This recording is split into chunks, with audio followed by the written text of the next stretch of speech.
তোকে টাকা দিয়ে কিনেছি কি ওইসব লাগিয়ে করার জন্য? একদম কথা না বলে চুপ করে শুয়ে থাক।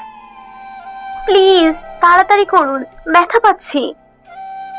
আমি আর ব্যথা সহ্য করতে না পেরে কান্না করে দিলাম। আর উনি ওনার ইচ্ছা মতো আমাকে ভোগ করতেই লাগলো। আর করবেই না কেন, তিনি তো টাকা দিয়ে আমাকে কিনে নিছে 2 ঘন্টার জন্য। আরো কিছুক্ষণ তিনি আমাকে ভোগ করার পর আমার শরীরের ওপর ওনার শরীর এলিয়ে দিলেন। আমার ঠোঁটজোড়া ওনার ঠোঁট দিয়ে আঁকড়ে ধরলো আর আমার ঠোঁটজোড়া চুষতে লাগলেন। আমি কিছু উপায় না পেয়ে তার সাথে রেসপন্স দিতে লাগলাম, কারণ আমি এখন তার কাছে টাকায় বিক্রি হয়ে আছি। আর হাত দিয়ে তিনি আমার সারা শরীর স্লাইড করতে লাগলেন। আমার খুব বিরক্ত লাগতেছিল, কিন্তু কিছু করার নেই। মুখ বুঝে সব সহ্য করে নিতে হচ্ছে। আজ প্রথমবার শারীরিক সম্পর্ক করতেছি শুধু টাকার জন্য। জীবনে কখনো ভাবতে পারিনি টাকার জন্য নিজ ইচ্ছায় নিজের সবকিছু থেকে মূল্যবান জিনিসটা বিক্রি করতে হবে। প্লিজ, এখন আপনার দেওয়া সময় আমি আপনাকে দিয়ে দিয়েছি। এখন আমাকে ছেড়ে দিন আর আমার টাকাটা দিয়ে দিন। আর 5 মিনিট সময় দাও, আমি তোমাকে কিছু বকশিশ দিয়ে দেব। না, প্লিজ, আমার ভাইয়াকে ডাক্তারের কাছে নিয়ে যেতে হবে, না হলে আমার ভাইয়া বাঁচবে না। এই 5 মিনিটের মূল্য আমার কাছে অনেক। প্লিজ, এরকম কিছু করবেন না, আমাকে যেতে দিন। ওহ, এই নাও তোমার টাকা। উনি 10,000 টাকা আমাকে দিয়ে দিলেন, কারণ আগে থেকেই আলাপ করে নিয়েছিল আমাকে 2 ঘন্টা ওনার সাথে সময় কাটালে আমাকে 10,000 টাকা দিবে। আমি ওনার রুমের বাথরুমে গিয়ে একটু ফ্রেশ হয়ে নিলাম। মুখে পানি দিয়ে হাত মুখ ধুয়ে পরিষ্কার করে নিলাম। জামা কাপড় পরে ওড়নাটা ভালোভাবে গলায় দিয়ে পেঁচিয়ে মাথায় ঘোমটা দিলাম, যাতে কেউ বুঝতে না পারে, কারণ উনি অনেক জায়গায় কামড় বসিয়ে দিয়েছেন, সেগুলো স্পষ্ট দেখা যাচ্ছে। আমি বাথরুম থেকে বেরিয়ে এসে দেখি উনি সবকিছু পরে রেডি হয়ে আছে, হয়তো কোথাও যাবে। আচ্ছা, আমি তাহলে আসি, ভালো থাকবেন। এই যে শোনেন, প্লিজ, যা বলবেন একটু তাড়াতাড়ি বলেন। আমাকে যেতে হবে, নয়তো আমার ভাইয়াটাকে বাঁচাতে পারবো না। এত রাতে একা, আপনি এত সুন্দর একটা মেয়ে একা রাস্তা দিয়ে গেলে তো এলাকার বাজে ছেলেদের খপ্পরে পড়তে পারেন। তাই বলি কি, আপনি আমার সাথে আসেন, আমি আপনাকে গাড়ি করে নামিয়ে দিয়ে আসবো। থাক, লাগবে না, আমি একাই চলে যেতে পারবো। আমার মনে মনে ঠিক ভয় হচ্ছে। বলা তো যায় না, এই রাতের বেলায় কোথাও কখনো বের হইনি, তাই বাজে ছেলেদের খপ্পরেও কোনোদিন পড়িনি। আজকে যদি পড়ি আর আমার ইজ্জতের সাথে সাথে যদি আমার টাকাটা নিয়ে নেয়, তাহলে এই টাকাটাও দিতে পারবো না বাড়িতে। আরে বুঝতেছেন না কেন, এই এলাকায় বাজে ছেলে পেলের অভাব নেই, তাই আপনাকে অফার করলাম। যদি ইচ্ছে হয় আসেন, নয়তো চলে যেতে পারেন। আমি আর কোনো কিছু না ভেবে রাজি হয়ে গেলাম, কারণ এনাকে ভয় পেয়ে আর কি হবে, আমার সবকিছু তাকে দিয়ে দিয়েছি, তাই ওনার সাথে যাওয়াই উত্তম হবে। নয়তো রাস্তায় খারাপ ছেলেদের খপ্পরে পড়লে আত্মহত্যা করা ছাড়া আর কিছুই করতে পারবো না। তারপর আমি ওনার গাড়িতে উঠে পড়লাম। চুপচাপ ফাঁকা রাস্তায় গাড়ি চলছে, দুজনের মুখে কোনো রকম কথাবার্তা নেই। কিন্তু আমার খুব টেনশন হচ্ছে, আমার ভাইয়াকে বাঁচাতে পারবো তো, নাকি আমি ব্যর্থ হব? না না, এসব আমি কি ভাবছি, আমার ভাই ঠিক হয়ে যাবে। আমি এসব ভাবছি, হঠাৎ করে উনি আমাকে কিছু জিজ্ঞেস করলেন। আচ্ছা, আমাকে কি বলা যায় যে আপনার ভাইয়ের কি হয়েছে? লিভারের সমস্যা হয়েছে, অপারেশন করাতে হবে। মাত্র 10,000 টাকায় অপারেশন করবেন আপনি কিভাবে? মায়ের কিছু স্বর্ণ এর জিনিসপত্র ছিল, সেগুলো বিক্রি করে দিয়েছি, তাতে কিছু টাকা হয়েছে। 10,000 টাকা কম ছিল। কেউ ধার দিতে চায় না, কারণ আমার বাবা নেই, যে ইনকাম করে তাদের ধার পরিশোধ করে দেবে। আমি এত করে সবাইকে বললাম যে আমি জব করে আপনাদের টাকা দিয়ে দেব 1 মাসের ভিতরে, কিন্তু কেউ রাজি হলো না। অনেক কান্নাকাটি করেছি এবং তাদের হাতে পায়ে ধরেছি, তাও তারা রাজি হয়নি। শেষ পর্যন্ত কোনো উপায় না পেয়ে তখন আমি মনে মনে ভাবতেছি, ছি, এটা আমি কি করলাম? আমি এত বড় অমানুষ হলাম কি করে? একটা নিরীহ মেয়ের ইজ্জত নিয়ে নিলাম, তাও আবার টাকার বিনিময়ে। যদি একটাবার তার জীবনের কাহিনী শুনতে চাইতাম, তাহলে হয়তো আমি তার সাথে এরকম কিছুই করতাম না। আর আমিও এর আগে কোনো মেয়েকে এরকমভাবে ছুঁয়ে দেখিনি। প্লিজ কান্না করবেন না। আপনি যদি এরকমভাবে ভেঙে পড়েন তাহলে আপনার ভাইয়ের পাশে থাকবে কে? তাও আমি আমার কান্না আটকাতে পারছি না, কান্না করেই যাচ্ছি। কেন জানি আজকে কান্না করতে খুব ভালো লাগতেছে। আপনার দেওয়া ঠিকানা মতো আমি চলে এসেছি। এখন কোন দিকে যাব? সামনে গিয়ে ডানে একটা গলি পাবেন, সেই গলির সামনে আমাকে নামিয়ে দিন। আমরা এসে গেছি। এটাই কি আপনার সেই গলি? হ্যাঁ, এটাই আমার বাসা। আর আপনাকে অনেক অনেক অনেক ধন্যবাদ আমাকে এরকম উপকার করার জন্য। আচ্ছা, আপনার ভাইকে কোন হসপিটালে ভর্তি করা হয়েছে? কুড়িগ্রাম সেবা ক্লিনিক। আচ্ছা, আপনার ভাইয়ের নামটা বলবেন প্লিজ? কেন বলুন তো, আপনি আমার বিষয়ে এত জানতে চাচ্ছেন? আরে বলেন না, এমনি শুনলাম আর কি। নাম কি আপনার ভাইয়ের? মিলন। আচ্ছা, আপনি বাসায় যান। আমি আমার বাসায় চলে যাচ্ছি। একটু ইম্পর্টেন্ট কাজ আছে তো, নয়তো আপনাকে বাসা অবধি দিয়ে আসতাম।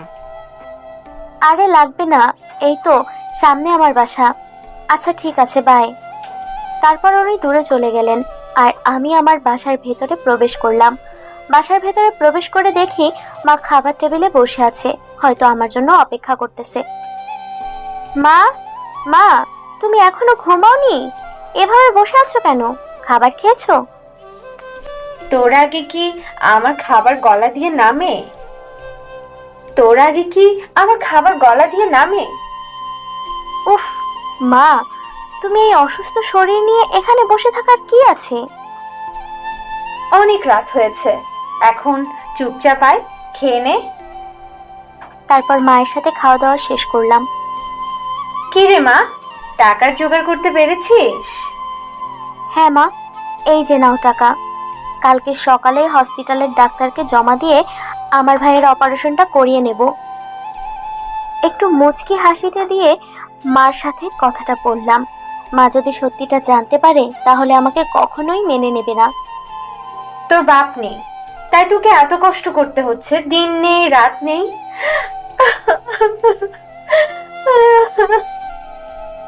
মা প্লিজ কান্না করো না এইভাবে। তুমি তো জানো তোমার চোখের পানি আমার সহ্য হয় না। আচ্ছা এখন খেয়ে ঘুমিয়ে পড়, অনেক রাত হয়েছে, আজকে অনেক খাটাখাটনি করেছি। আজকে তোর বুঝি অনেক ধকল গেছে, এখন তাড়াতাড়ি গিয়ে ঘুমিয়ে পড়, রেস্ট নে, কালকে সকালে আবার হসপিটালে যেতে হবে। মা, তুমি আবার বেশি রাত না জেগে তাড়াতাড়ি গিয়ে ঘুমিয়ে পড়ো, কালকে সকালে একটু কাজ করতে হবে। তারপর আমি মায়ের রুম থেকে এসে আমার রুমে আসলাম। এসে গলা থেকে ওড়না সরিয়ে আয়নার সামনে দাঁড়িয়ে দেখি অনেক জায়গায় দাগ হয়ে আছে।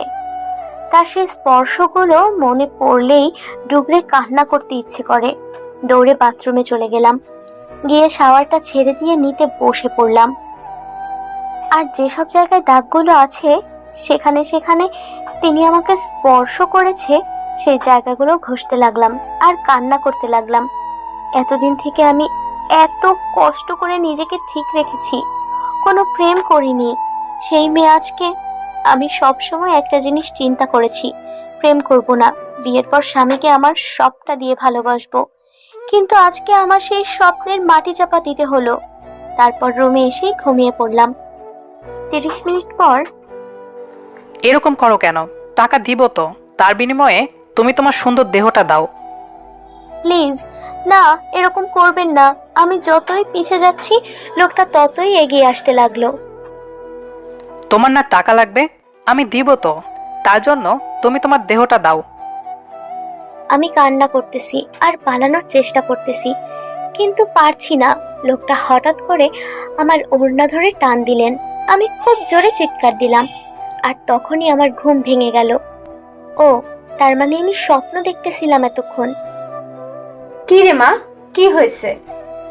কিছু না আম্মু, চিৎকার করলে যে? একটা বাজে স্বপ্ন ছিল আম্মু। ঘুমিয়ে পড়ো। আমার গা কেমন শিউরে উঠতে লাগলো। আমার খুব ভয় হচ্ছে, যদি লোকটা সবাইকে বলে দেয় যে আমি দেহ বিক্রি করি তখন। না, আমি এসব কি ভাবছি, সব বাজে চিন্তা। আমি আর কিছুই ভাবতে পারছি না, মাথা ব্যথা করতেছে। তাই ঘুমানোর চেষ্টা করতে লাগলাম। কখন যে ঘুমিয়ে গেছি মনে নেই। সকালবেলা, আম্মু সকাল হয়ে গেছে, ওঠো। ও, টের পাইলাম না আজকে। তোমাকে কালকে রাতেই বলেছি বেশি রাত জাগবে না, তুমি হয়তো রাত জাগছো নিশ্চয়ই, তার জন্য তোমার সকাল সকাল ঘুম ভাঙছে না।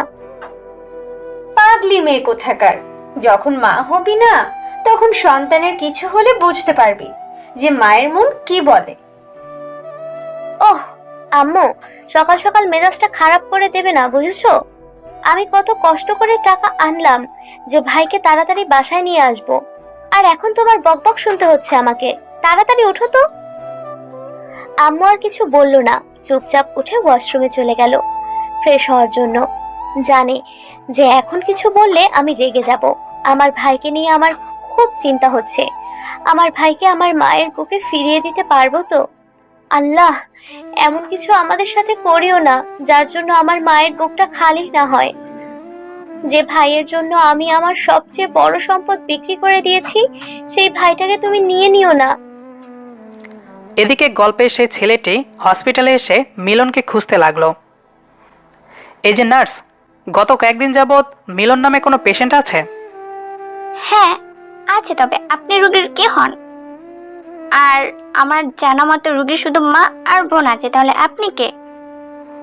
আমি মিলনের ভাইয়া লাগি, আমি ওর বোনের স্বামী। ও আচ্ছা, আসেন আমি আপনাকে রুম দেখিয়ে দিচ্ছি। আমাকে রুম দেখিয়ে দিতে হবে না, এখানে সব থেকে ভালো ডাক্তারকে, আমাকে সেই রুমে নিয়ে চলুন। আপনি এসেছেন রোগী দেখতে, তাহলে ডাক্তার দেখিয়ে কি করবেন?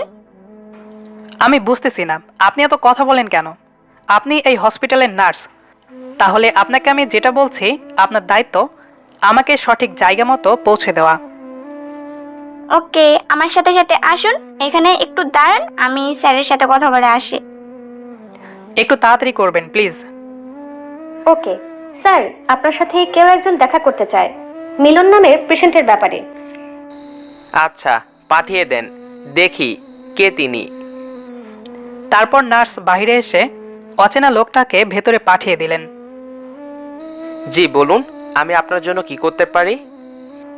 আপনাদের হসপিটালে যে মিলন নামের রোগী ভর্তি আছে তার অপারেশন করুন এখন, আর যত টাকা লাগবে আমি দিব। কিন্তু আপনি কে, আর আপনি মিলনের জন্য এত টাকা দিচ্ছেন বা কেন? আমি তো আপনাকে চিনলাম না। আর এই রোগীকে যে ভর্তি করিয়াছে আমার জানা মতে তার মা আর বোন আছে, আর কেউ নেই। তাহলে আপনি কে? আমি রোগীর দুলা ভাই। এখন কত টাকা লাগবে বলুন, আমি চেক দিয়ে দিচ্ছি। আর এখানে যে আমি এসেছি, আমি টাকা দিয়েছি অপারেশন করার জন্য, এসব কাউকে বলবেন না। শুধু বলবে একজন অচেনা মানুষ এসে দিয়ে গেছে, কারণ আমাদের মাঝে এখন একটু ঝামেলা চলছে, তাই এসব গোপন রাখাই ভালো। আমি চাই না ছেলেটার কিছু হোক, আর ছেলেটার কিছু হয়ে গেলে আপনার হসপিটালে আর কখনো রোগী আসবে না, এটা মাথায় রাখবেন।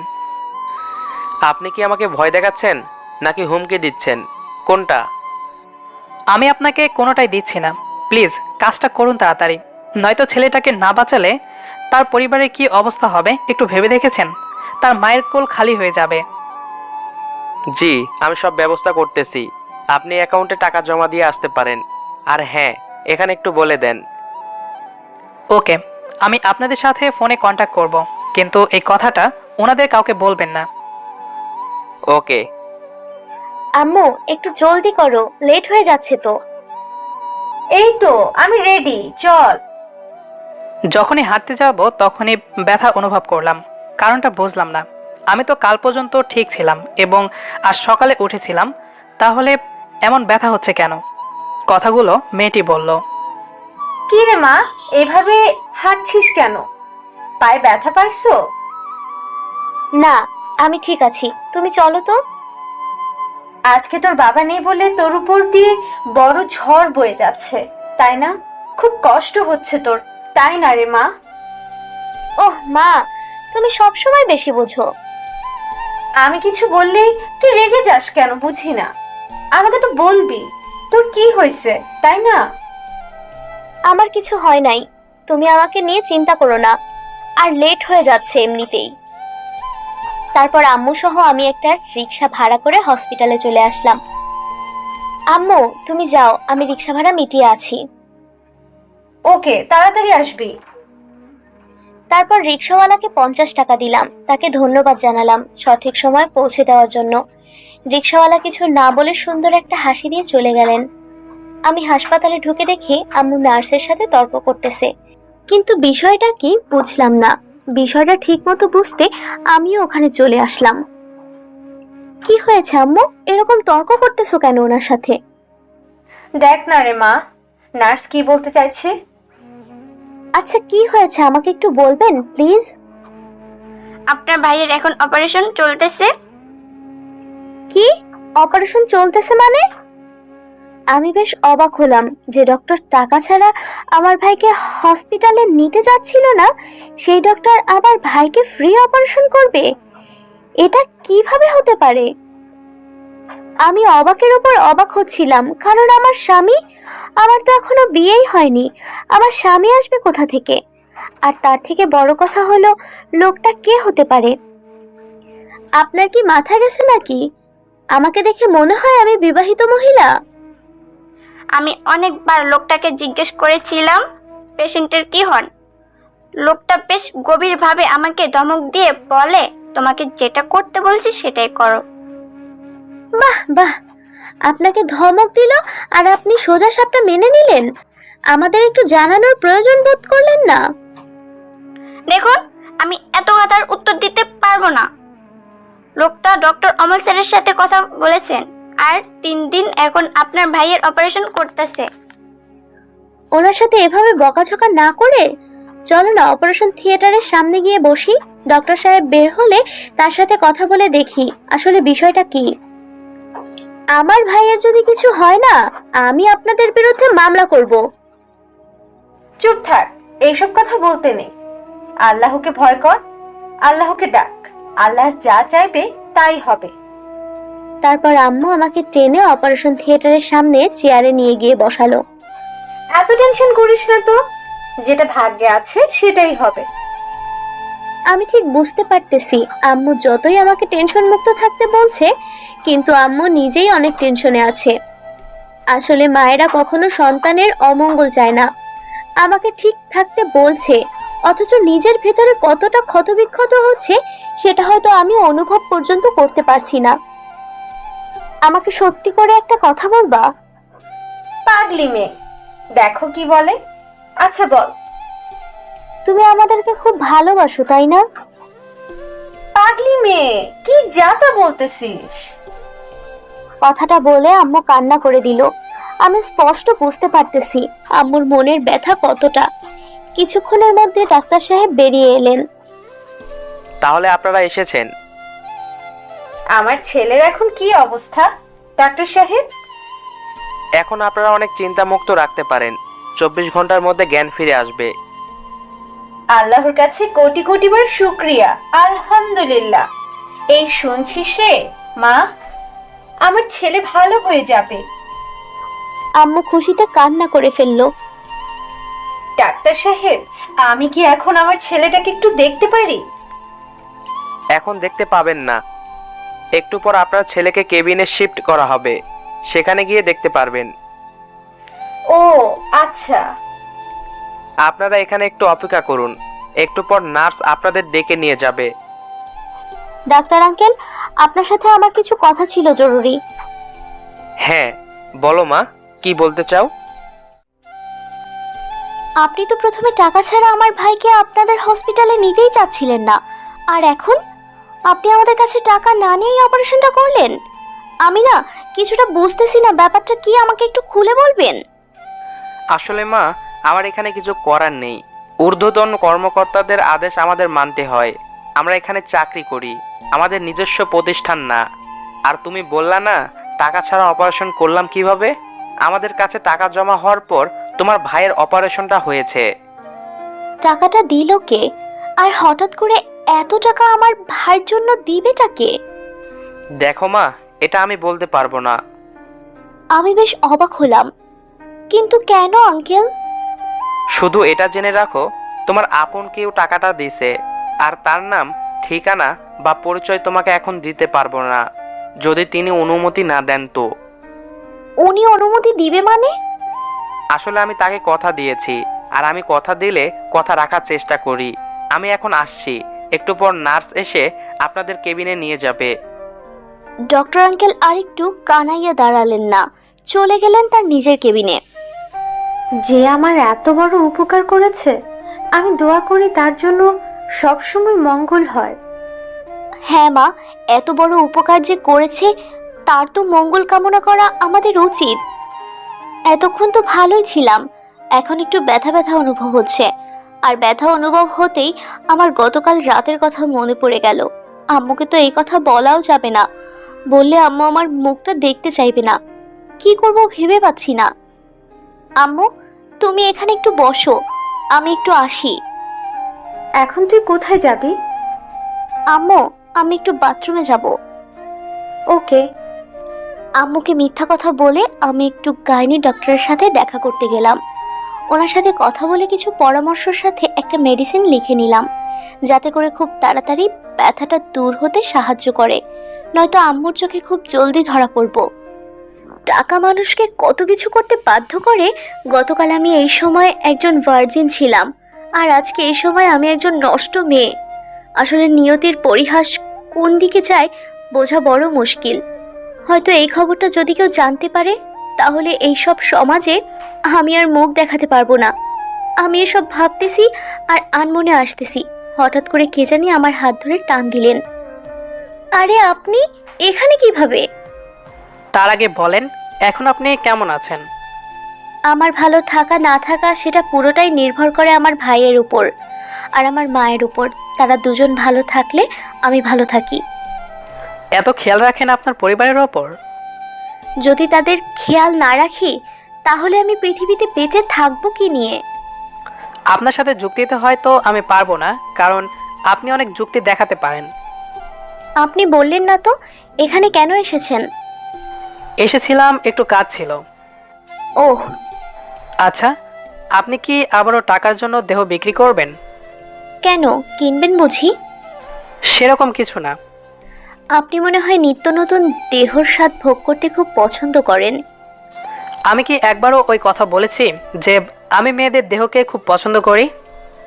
না, তা বলেননি, কিন্তু আপনি যেহেতু আবার জিজ্ঞেস করতেছেন, তাই ভাবলাম আপনি হয়তো নিত্য নতুন দেহকে খুব পছন্দ করেন। আচ্ছা, আপনি এইরকম উদাসী কথাবার্তা বলেন কেন?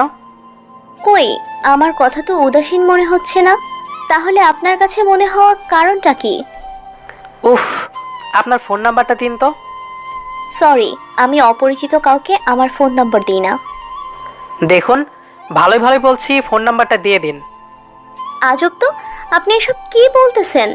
আমি তো আপনাকে চিনি না, আপনাকে আমার ফোন নাম্বার দেব কেন?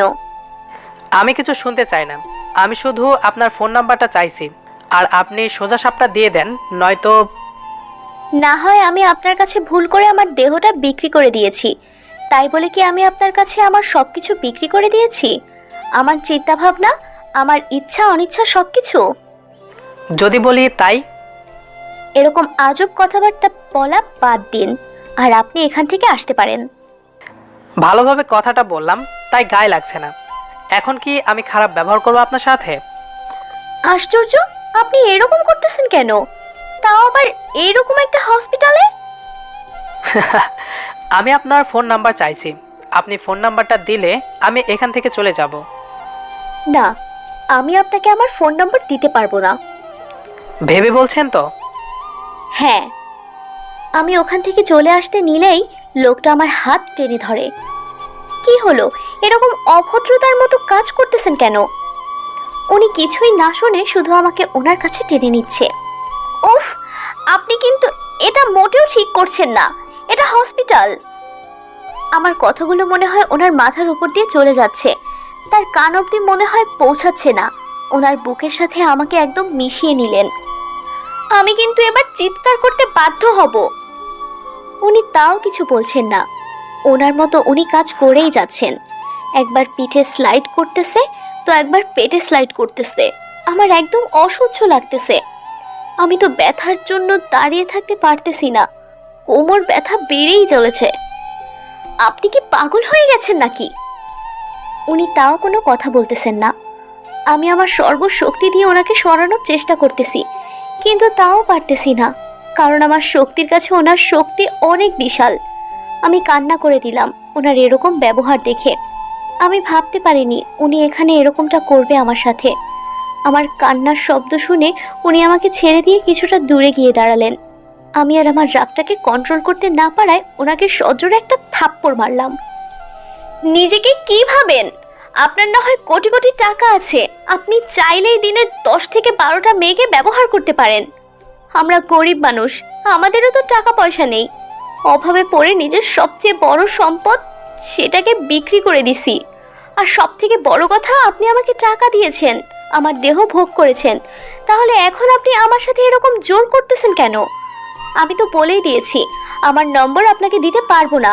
আর আপনি যেটা আমার সাথে করলেন, ছি, এটা আমি কখনো ভাবতে পারিনি। আরে আমি কাকে কি বলছি? যে টাকা দিয়ে নিত্য নতুন মেয়েকে ভোগ করে তার ভিতর মানুষত্ব থাকতে পারে না, এটা আমার জানা উচিত। কান্না করতে করতে কথাগুলো বলে ফেললাম। আসলে মানুষ যে নিজেকে কিভাবে টাকার কাছে সবকিছুই মূল্যহীন। শুনুন, আমি আর কিছু শুনতে চাই না, আপনি এখন আমার চোখের সামনে থেকে যাবেন। কথাটা বলে আমি ওখান থেকে চলে আসলাম। উনি পিছন থেকে অনেকবার ডেকেছেন, বাট আমি এরকম বেয়াদব মানুষের সাথে কথা বলতে চাই না। আমি আম্মুর কাছে গিয়ে বসলাম। কিরে মা, এতক্ষণ কোথায় ছিলি? আর তোর চোখে পানি কেন? আসলে আম্মু, আমার একজন পরিচিত বন্ধুর সাথে দেখা হয়েছিল, তো তার সাথে কথা বললাম, আর চোখে মনে হয় কিছু পড়েছে, তাই পানি চলে এসেছে। তুই কি আমার থেকে কিছু লুকোতে চাচ্ছিস? আরে আম্মু, তুমি কি বলো? তোমার থেকে আমি কি লুকাবো? দেখ মা, তোর মনের ভিতরে কি চলছে আমি জানি না, তবে শুধু একটা কথাই মনে রাখবি, যা করবে ভেবে চিন্তে করবে। আম্মু, তুমি শুধু শুধু চিন্তা করতেছো। আমাকে নিয়ে তোমাকে কোনো চিন্তা করতে হবে না, চলো ভাইয়াকে দেখে আসি। যদি কোনো সমস্যা হয় মায়ের কাছে লুকাবি না। আরে আম্মু, তোমার কাছে লুকাবো এমন কোনো কথা আছে নাকি? আমার পেটে পেটে যা থাকে সব তো তুমি জানো। আপনার ভাইয়াকে কেবিনে শিফট করা হয়েছে, এখন দেখতে পারেন তাকে, কিন্তু তার সাথে এখন কথা বলতে পারবেন না। 72 ঘন্টা পর তার সাথে কথা বলতে হবে আপনাদের। থ্যাংক ইউ নার্স, আর সরি। সরি বলতে হবে না, আমাদের বোঝা উচিত ছিল এটা। এখন যান, দেখে আসুন, আপনাদের অপেক্ষার প্রহর শেষ। তারপর আম্মু আর আমি কেবিনে গেলাম। গিয়ে দেখি আমার ভাইটা শুয়ে আছে। কি সুন্দর লাগতেছে তাকে। এদিকে। হ্যালো শামিম, একটা মেয়েকে তুলে আনতে হবে। তোর আবার মাথায় কি ঢুকলো? মেয়েকে তুলে আনবি মানে? তোকে যেটা বলছি সেটাই কর, আর সবাইকে বলে দে আজকে আমি বিয়ে করতে যাচ্ছি রাতে। মানে তোর মাথা ঠিক আছে নাকি গেছে মাল খেয়ে? আমি একদম ঠিক আছি, তোকে যেটা বললাম সেটা কর তাড়াতাড়ি।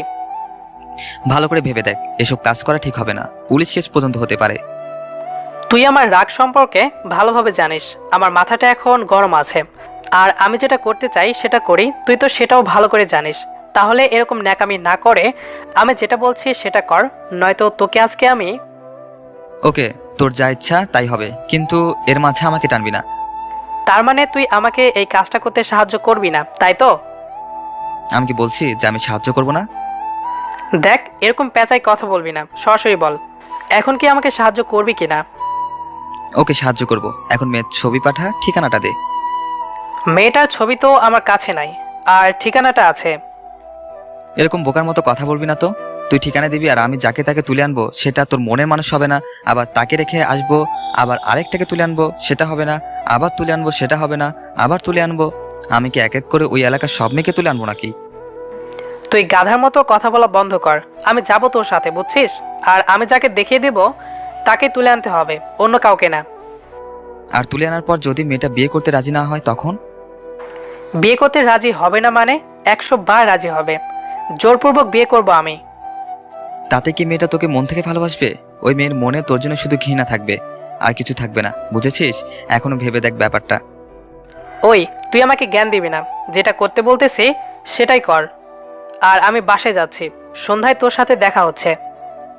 অন্তত আঙ্কেল আন্টিকে বলিস যে তুই বিয়ে করতে যাচ্ছিস। আপাতত কাউকে জানাবো না, শুধু তুই, আমি আর মেয়েটা, আর অন্য কেউ জানবে না। মানে তুই তুই কি লুকিয়ে বিয়েটা করতে চাচ্ছিস? কিছুটা সেরকমই। আচ্ছা, তোর যেটা মন চায় সেটাই কর। আমি তোকে বোঝাতে পারবো না। তোকে বোঝাতে গেলে আমি পাগল হয়ে যাব। আচ্ছা বাই, সন্ধ্যায় দেখা হচ্ছে। ওকে। তারপর আমি ফোন কেটে দিয়ে বাড়ি গেলাম। এদিকে আম্মু, তুমি বাসায় যাও, আমি ভাইয়ের সাথে রাতে থাকবো। আরে পাগলি মেয়ে, কি বলিস? আমি থাকবো, তুই বাসায় গিয়ে থাক। আরে আম্মু না, তোমার এখানে থাকতে কষ্ট হবে। আর আমি এটা কখনোই চাই না যে আমি থাকতে আমার মা কষ্ট করবে। আরে পাগলি মেয়ে, চুপচাপ থাক, বাসায় যা, আমি থাকতে পারবো। আম্মু, তুমি বোঝার চেষ্টা করো, তোমার শরীরের অবস্থা খারাপ। তুমি বাসায় যাও, আমি এখানে থাকতে পারবো। আমি তোকে আদেশ করতেছি, তুই এখন বাসায় যাবি, আর আমি এখানে থাকবো। উফ আম্মু। আর কোনো কথা হচ্ছে না। ওকে, তাহলে আমি বাসায় যাচ্ছি। টেবিলে সবকিছু রাখা আছে, সময় মতো ভাইয়াকে ওষুধ খাইয়ে দিও। আর তুমিও ঠিক মতো ঘুমিয়ে পড়ো, রাত জেগো না আবার। আচ্ছা, তোর কথাই হবে। এখন তুই বাসায় যা, সন্ধ্যা হয়ে যাচ্ছে।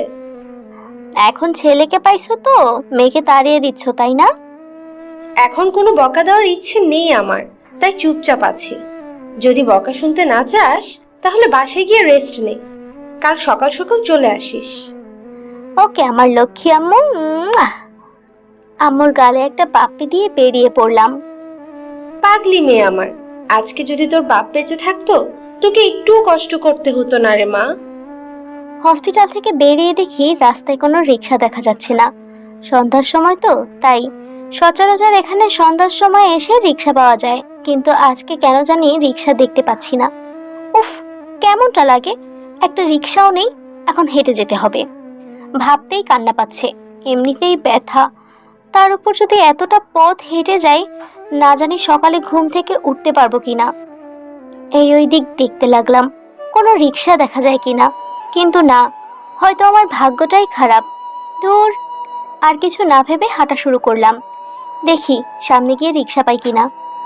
রাস্তার এক সাইড দেখতে যাচ্ছি, তার রাস্তা দিয়ে কত রঙের গাড়ি চলাচল করতেছে। সন্ধ্যার সময় তো তাই পরিবেশটা একটু মজাদার লাগছে।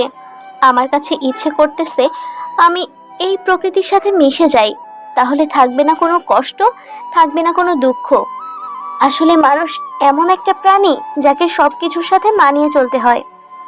শত কষ্টের মাঝেও নিজের জীবনকে বাঁচিয়ে রাখতে প্রতিনিয়ত আমরা কত কিছুই না করতেছি, শুধু ভালোভাবে বেঁচে থাকার জন্য আর শান্তিতে দুবেলা দুমুঠো ভাত খাওয়ার জন্য। আমরা মানবজাতি কতই আজব, তাই না? কিছু কিছু বড় লোক আছে যারা গরিবদের পেটে লাথি দেয়। হয়তো আমি যেমন দরিদ্রতার কারণে জমা সব থেকে বড় সম্পত্তি বিক্রি করে দিয়েছি, পতিতালয়ে যে মেয়েগুলো আছে তারা হয়তো পেটের দায়ে এইসব কাজ করতে বাধ্য হয়। আসলে প্রতিটা পতিতা নারীকে জিজ্ঞেস করলে, তার অতীতটা জানতে চাইলে, তার মুখ থেকে শুনতে হবে নানা করুণ কাহিনী, যেটা আপনার মনকে নাড়া দিতে বাধ্য করবে। আনমনে এসব ভেবেই যাচ্ছি, আর রাস্তার এক সাইডে হেঁটে যাচ্ছি। হঠাৎ করে একটা গাড়ি আমার সামনে এসে দাঁড়ালো। আমি অনেকটা ভয় পাইছি, হঠাৎ করে এরকম গাড়ির সামনে এসে দাঁড়াইছে তো, তাই বুকে একটু থুথু দিলাম। গাড়ি থেকে দুজন মুখোশ পরলোক নেমে পড়ল। আমি পরিবেশটা বুঝতে পারলাম, তাই দৌড় দিতে যাব, তখন ওই লোক দুটো আমাকে ধরে ফেললেন। প্লিজ আমাকে ছেড়ে দিন, আমি তো আপনাদের কোনো ক্ষতি করিনি। আর জোরে জোরে চিৎকার করতে লাগলাম, বাঁচাও বাঁচাও বাঁচাও, কে কোথায় আছে, আমাকে একটু সাহায্য করো। কিন্তু কেউ আমার চিৎকারে সাড়া দিল না। লোক দুটো আমাকে গাড়িতে তুলে নিলেন। আমি গাড়িতে অনেক চিৎকার করতে লাগলাম এবং বাইরের মানুষকে ডাকতে লাগলাম, আমাকে বাঁচাও। এখন কি করব? এরকম করে চিৎকার করতে লাগলে তো পুলিশের হাতে ধরা খেয়ে যাবো আমরা।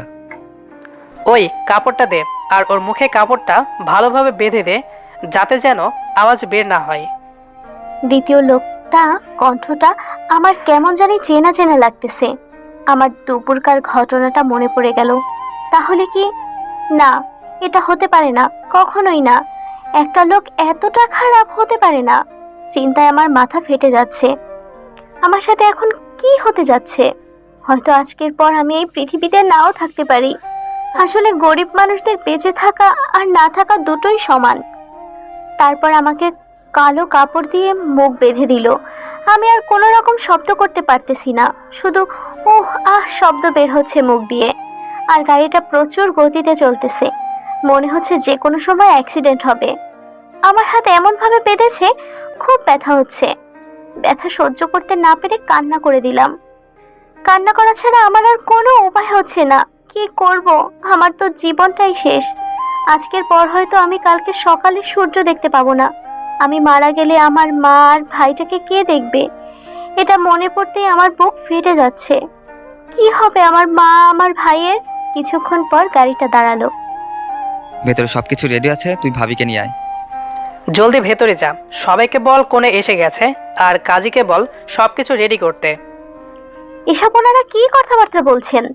কাজী, বিয়ে, কোণে, আমার তো সব মাথার উপর দিয়ে যাচ্ছে। এখানে আবার কার বিয়ে হতে যাচ্ছে? আর আমাকে যদি বিয়ে বাড়িতে নিয়ে আসবে, তাহলে এইভাবে বেঁধে তুলে আনতে যাবে কেন? ভালোভাবে তো আনতে পারতো। না, নিশ্চয়ই এখানে কোনো রহস্য আছে, না হলে আমাকে এভাবে নিয়ে আসতে যাবে কেন? আর ভাইয়াটা পুলিশের ভয় পাচ্ছেন কেন? না, আর কিছু ভাবতে পারছি না। এসব কি হচ্ছে আমার সাথে? একদিকে তো আমার মা, আর ভাইয়ের টেনশনে আমার মাথা ফেটে যাচ্ছে। আমাকে গাড়ি থেকে জলদি নামিয়ে উনি ওনার ঘাড়ে তুলে নিলেন, যেভাবে কিডন্যাপাররা কাউকে কিডন্যাপ করে নিয়ে যায়। আমাকে ঘাড়ে তুলে নিয়ে এত তাড়াতাড়ি তিনি বাড়িটার ভেতর ঢুকে গেলেন। আমার খুব ভয় হচ্ছে। আমি খুব লাফালাফি করতেছি, কিন্তু কোনো প্রকার শব্দ করতেছি না, কারণ আমার মুখ বাঁধা। ভেতরে প্রবেশ করে আমি তো অবাক, কি হতে যাচ্ছে এখানে? আর এসব কি? এখানে তো দেখতেছি পুরাই বিয়ের ফাংশন। উফ না, আর কিছুই ভাবতে পারছি না। কি হবে আমার সাথে এখানে? কাজী সাহেব, আপনি সবকিছু তাড়াতাড়ি শুরু করুন। আরে বাবা, বিয়ে জিনিসটা একটু ধীরে হয়, তুমি এত তাড়া দিচ্ছ কেন? এই শামীমের বাচ্চা, তুই কাকে নিয়ে এসেছিস? ওনার এইরকম লাগবে, তবে আমি তো ভয় চুপসে গেলাম, কারণ লোকটাকে যখন আমি প্রথম দেখেছিলাম তখন থেকেই ভেবে নিয়েছি এই লোকটা বদমেজাজি। আর তার ব্যবহারগুলো তো আমার জানা আছে, কি রকম ব্যবহার। কাজী সাহেব, আমরা কিন্তু আপনাকে কন্ট্যাক্ট করে এনেছি। আপনি যত তাড়াতাড়ি পারবেন বিয়ের কাজ সম্পূর্ণ করে ওখান থেকে চলে আসবেন। তাই বলে একটা মেয়েকে এইভাবে তুলে এনে আপনারা বিয়ে করতে পারেন না। ওই কুত্তার বাচ্চা, তুই কি আমার হাতে এখানে মরতে চাস, নাকি বেঁচে তোর ছেলে মেয়ের মুখ দেখতে চাস? যদি বেঁচে বাসায় ফিরতে চাস তো তাড়াতাড়ি বিয়ের কাজ শুরু কর, নয়তো তোকে এখানে পুঁতে ফেলবো। আরে বাবারে, এটা দেখি আস্ত একটা ডেভিল। এই লোকটা মনে হয় খুন খারাপিতে তো সেরা। উফ, আমি কেন যে ওই কাজটা করতে গেলাম ওই রাতে? না হলে আমাকে কখনোই এরকম কিছু সম্মুখীন হতে হতো না। কাজী সাহেব চুপচাপ বিয়ে পড়াতে লাগলেন। মিয়াজিপাড়া নিবাসী মোহাম্মদ আব্দুস সাত্তারের দ্বিতীয় পুত্র মোহাম্মদ মাহিন আল ইসলাম 1 টাকার দেনমোহর ধার্য করিয়া সরকারপাড়া নিবাসী মৃত মোহাম্মদ সলিম মিয়ার প্রথম কন্যা মোসাম্মদ দীপা সুলতানা বিবাহ বন্ধনে আবদ্ধ করা হইল। বলো মা কবুল। চুপ করে আছি, কারণ এখনো আমার মুখে কাপড় দিয়ে বাঁধা। বলো মা কবুল। আমি এত চিৎকার করে বলতে চাই যে আমি এই বিয়ে করতে পারবো না, কিন্তু আমার মুখ তো বাঁধা, শব্দ বের হচ্ছে না। কি হলো, ভালোই ভালোই কবুল বলবা, নাকি আমার আঙ্গুলটা বাঁকা করতে হবে আবার? কিরে, কেউ এভাবে বিয়ে করে? শালা, তুই চুপ থাক। আমার বিয়ে আমি যেভাবে ইচ্ছা সেভাবে করব, তুই কোনো কথা বলবি না। চুপচাপ বসে তামাশা দেখ। আমি এত বিয়ে বাড়িতে গেছি, এত বিয়ে দেখেছি, কোনোদিন দেখি না যে মেয়ের মুখে কাপড় বাঁধা। মেয়ের কথা বলতে পারবে না, কিন্তু বিয়ে হবে। তাই তো, আমি তো এতক্ষণ খেয়ালই করি নাই যে মেয়ের মুখে এখনো কাপড় বাঁধা। আচ্ছা মিয়া, আপনি আপনার বউকে ভালো করে দেখবেন না? আপনার জ্ঞান কি সব উধাও হয়ে গেছে? বিয়ের জন্য পাগল হয়ে গেছেন, তাই না? সবাই কি হাসাহাসি করতেছে? এদিকে আমার কান্না কেউ দেখার মতো কেউ নেই। হয়তো এখানে আমি যতই নানা বলি না কেন, কিছু হবে না।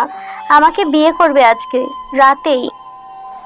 উফ, তারপর আমার মুখ থেকে কাপড়টা সরিয়ে নিল, আর আমি জোরে জোরে নিঃশ্বাস নিতে লাগলাম, কারণ এতক্ষণ থেকে ভালোভাবে নিঃশ্বাস নিতে পারিনি। আর কিছুক্ষণ থাকলে হয়তো মরেই যেতাম।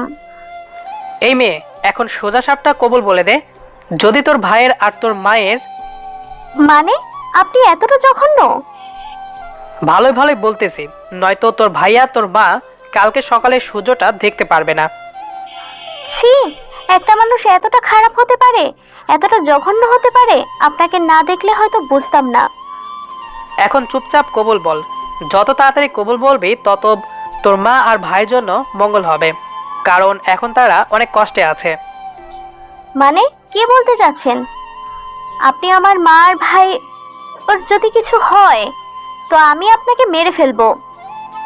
শামিম, ভিডিও ফুটেজ ওকে দেখা, নয়তো কবুল বলবে না। এসব আমি কি দেখতেছি? আমার মা আর ভাইয়া সুন্দর ঘুমিয়ে আছে, কার কয়েকজন লোক বন্দুক হাতে তাদের দিকে তাক করে আছে।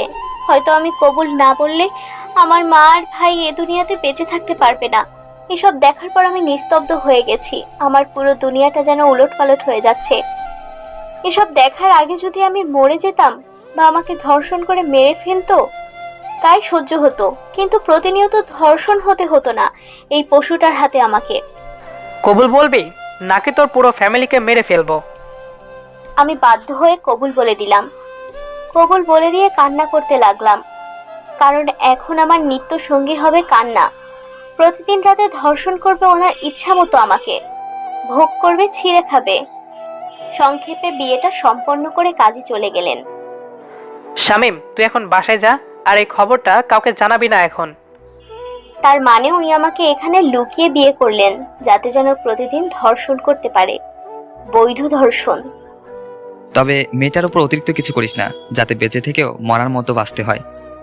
তুই এখন চুপচাপ চলে যা, আর আমি আমার বউকে কিভাবে রাখবো, কিভাবে দেখবো, কিভাবে আদর করব, সেটা একান্তই আমার ব্যাপার। তোর এই বদমেজাজি রাগের কারণে একদিন তোকে পস্তাতে হবে।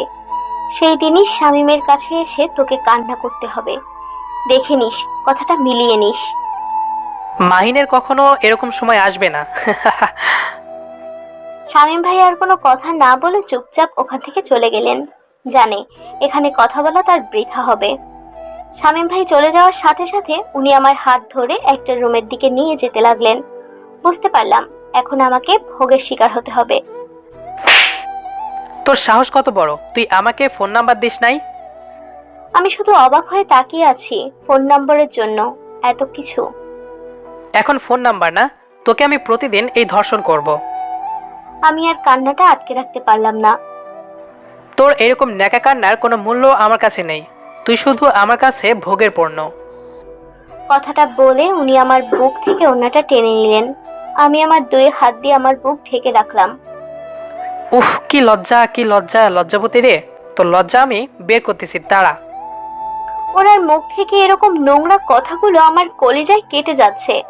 ওনার প্রতিটা কথা যেন আমার গায়ে কাটার মতো জ্বালা দিতে লাগলো। আজকে আমি তোকে সবকিছু খুলে তোর সাথে ডান্স করব। কথাটা বলে উনি আমার দিকে এগিয়ে আসতে লাগলো, আর আমি পিছিয়ে যেতে লাগলাম। আমি কখনোই ভাবতে পারিনি জীবনে এরকম একটা সময় আমার সামনে এসে দাঁড়াবে, আর আমি আমার কান্নাটার চার দেয়ালের মাঝে বন্দী। প্লিজ আপনি একটু শান্ত হয়ে বসেন, প্লিজ। অনেক কষ্টে কথাটা মুখ দিয়ে বের করলাম। ওনার রাগ দেখে আমি পুরোটাই শুদ্ধ হয়ে গেছি। কি হচ্ছে আমার সাথে এখানে? কেন এত তাড়াতাড়ি তোর দিমাগ শেষ হয়ে গেল? আমি আমার কিসের জন্য দিমাগ দেখাবো আপনাকে? আমার যা কিছু ছিল সব তো আপনি লুটে নিয়েছিলেন। আমি তোর দেহ লুটে নিয়েছিলাম, এটাই বলতে চাচ্ছিস তুই, তাই না? আসলে আপনি আপনার রাগটা একটু কন্ট্রোল করেন আর শান্ত হয়ে বসে আমার কথাগুলো শুনেন, প্লিজ। তোর কোনো কথা শোনার আমার সময় নেই। এখন থেকে তুই শুধু আমার কথা মতো চলবি, নয়তো আমি কখন কি করে বসবো সেটা নিজেও জানি না। কথাটা বলে উনি আমার হাত ধরে টেনে আমাকে বিছানায় ফেলে দিলেন।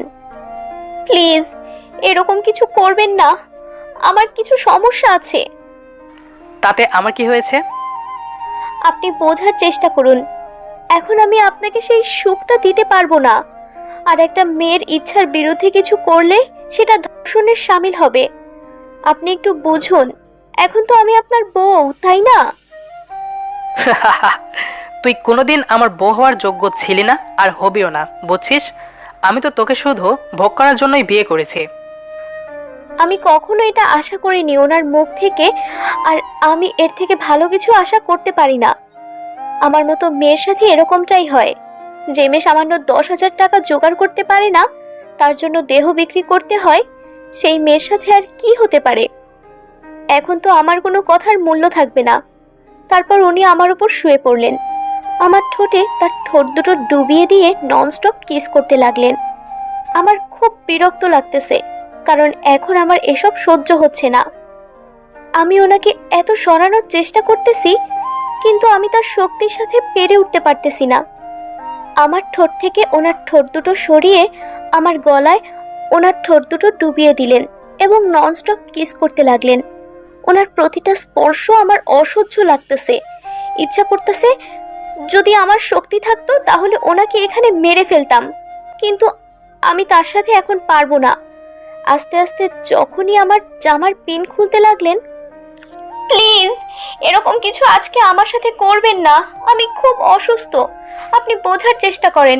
জোরে জোরে কান্না করতেছি আর কথাগুলো ওনাকে বলতেছি, কিন্তু আমার কথাগুলো ওনার কান অবধি পৌঁছাচ্ছে না। ওনার 2 হাত দিয়ে আমার সারা শরীর স্লাইড করতে লাগলেন এবং এটা আমার খুব বিরক্ত লাগছে। আমি জোরে জোরে কান্না করতে লাগলাম। আমি ওনাকে ভালোবাসি না করেই যাচ্ছি, কিন্তু উনি আমার কোনো বাধাই মানতেছে না। ওনার মতো উনি আমাকে ব্যবহার করতে লাগলেন।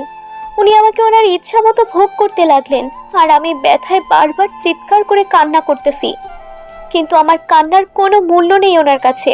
উনি ওনার মতো কাজ করেই যাচ্ছে তার। আমার ব্যথাতে কলিজাটা মনে হয় ফেটে যাচ্ছে।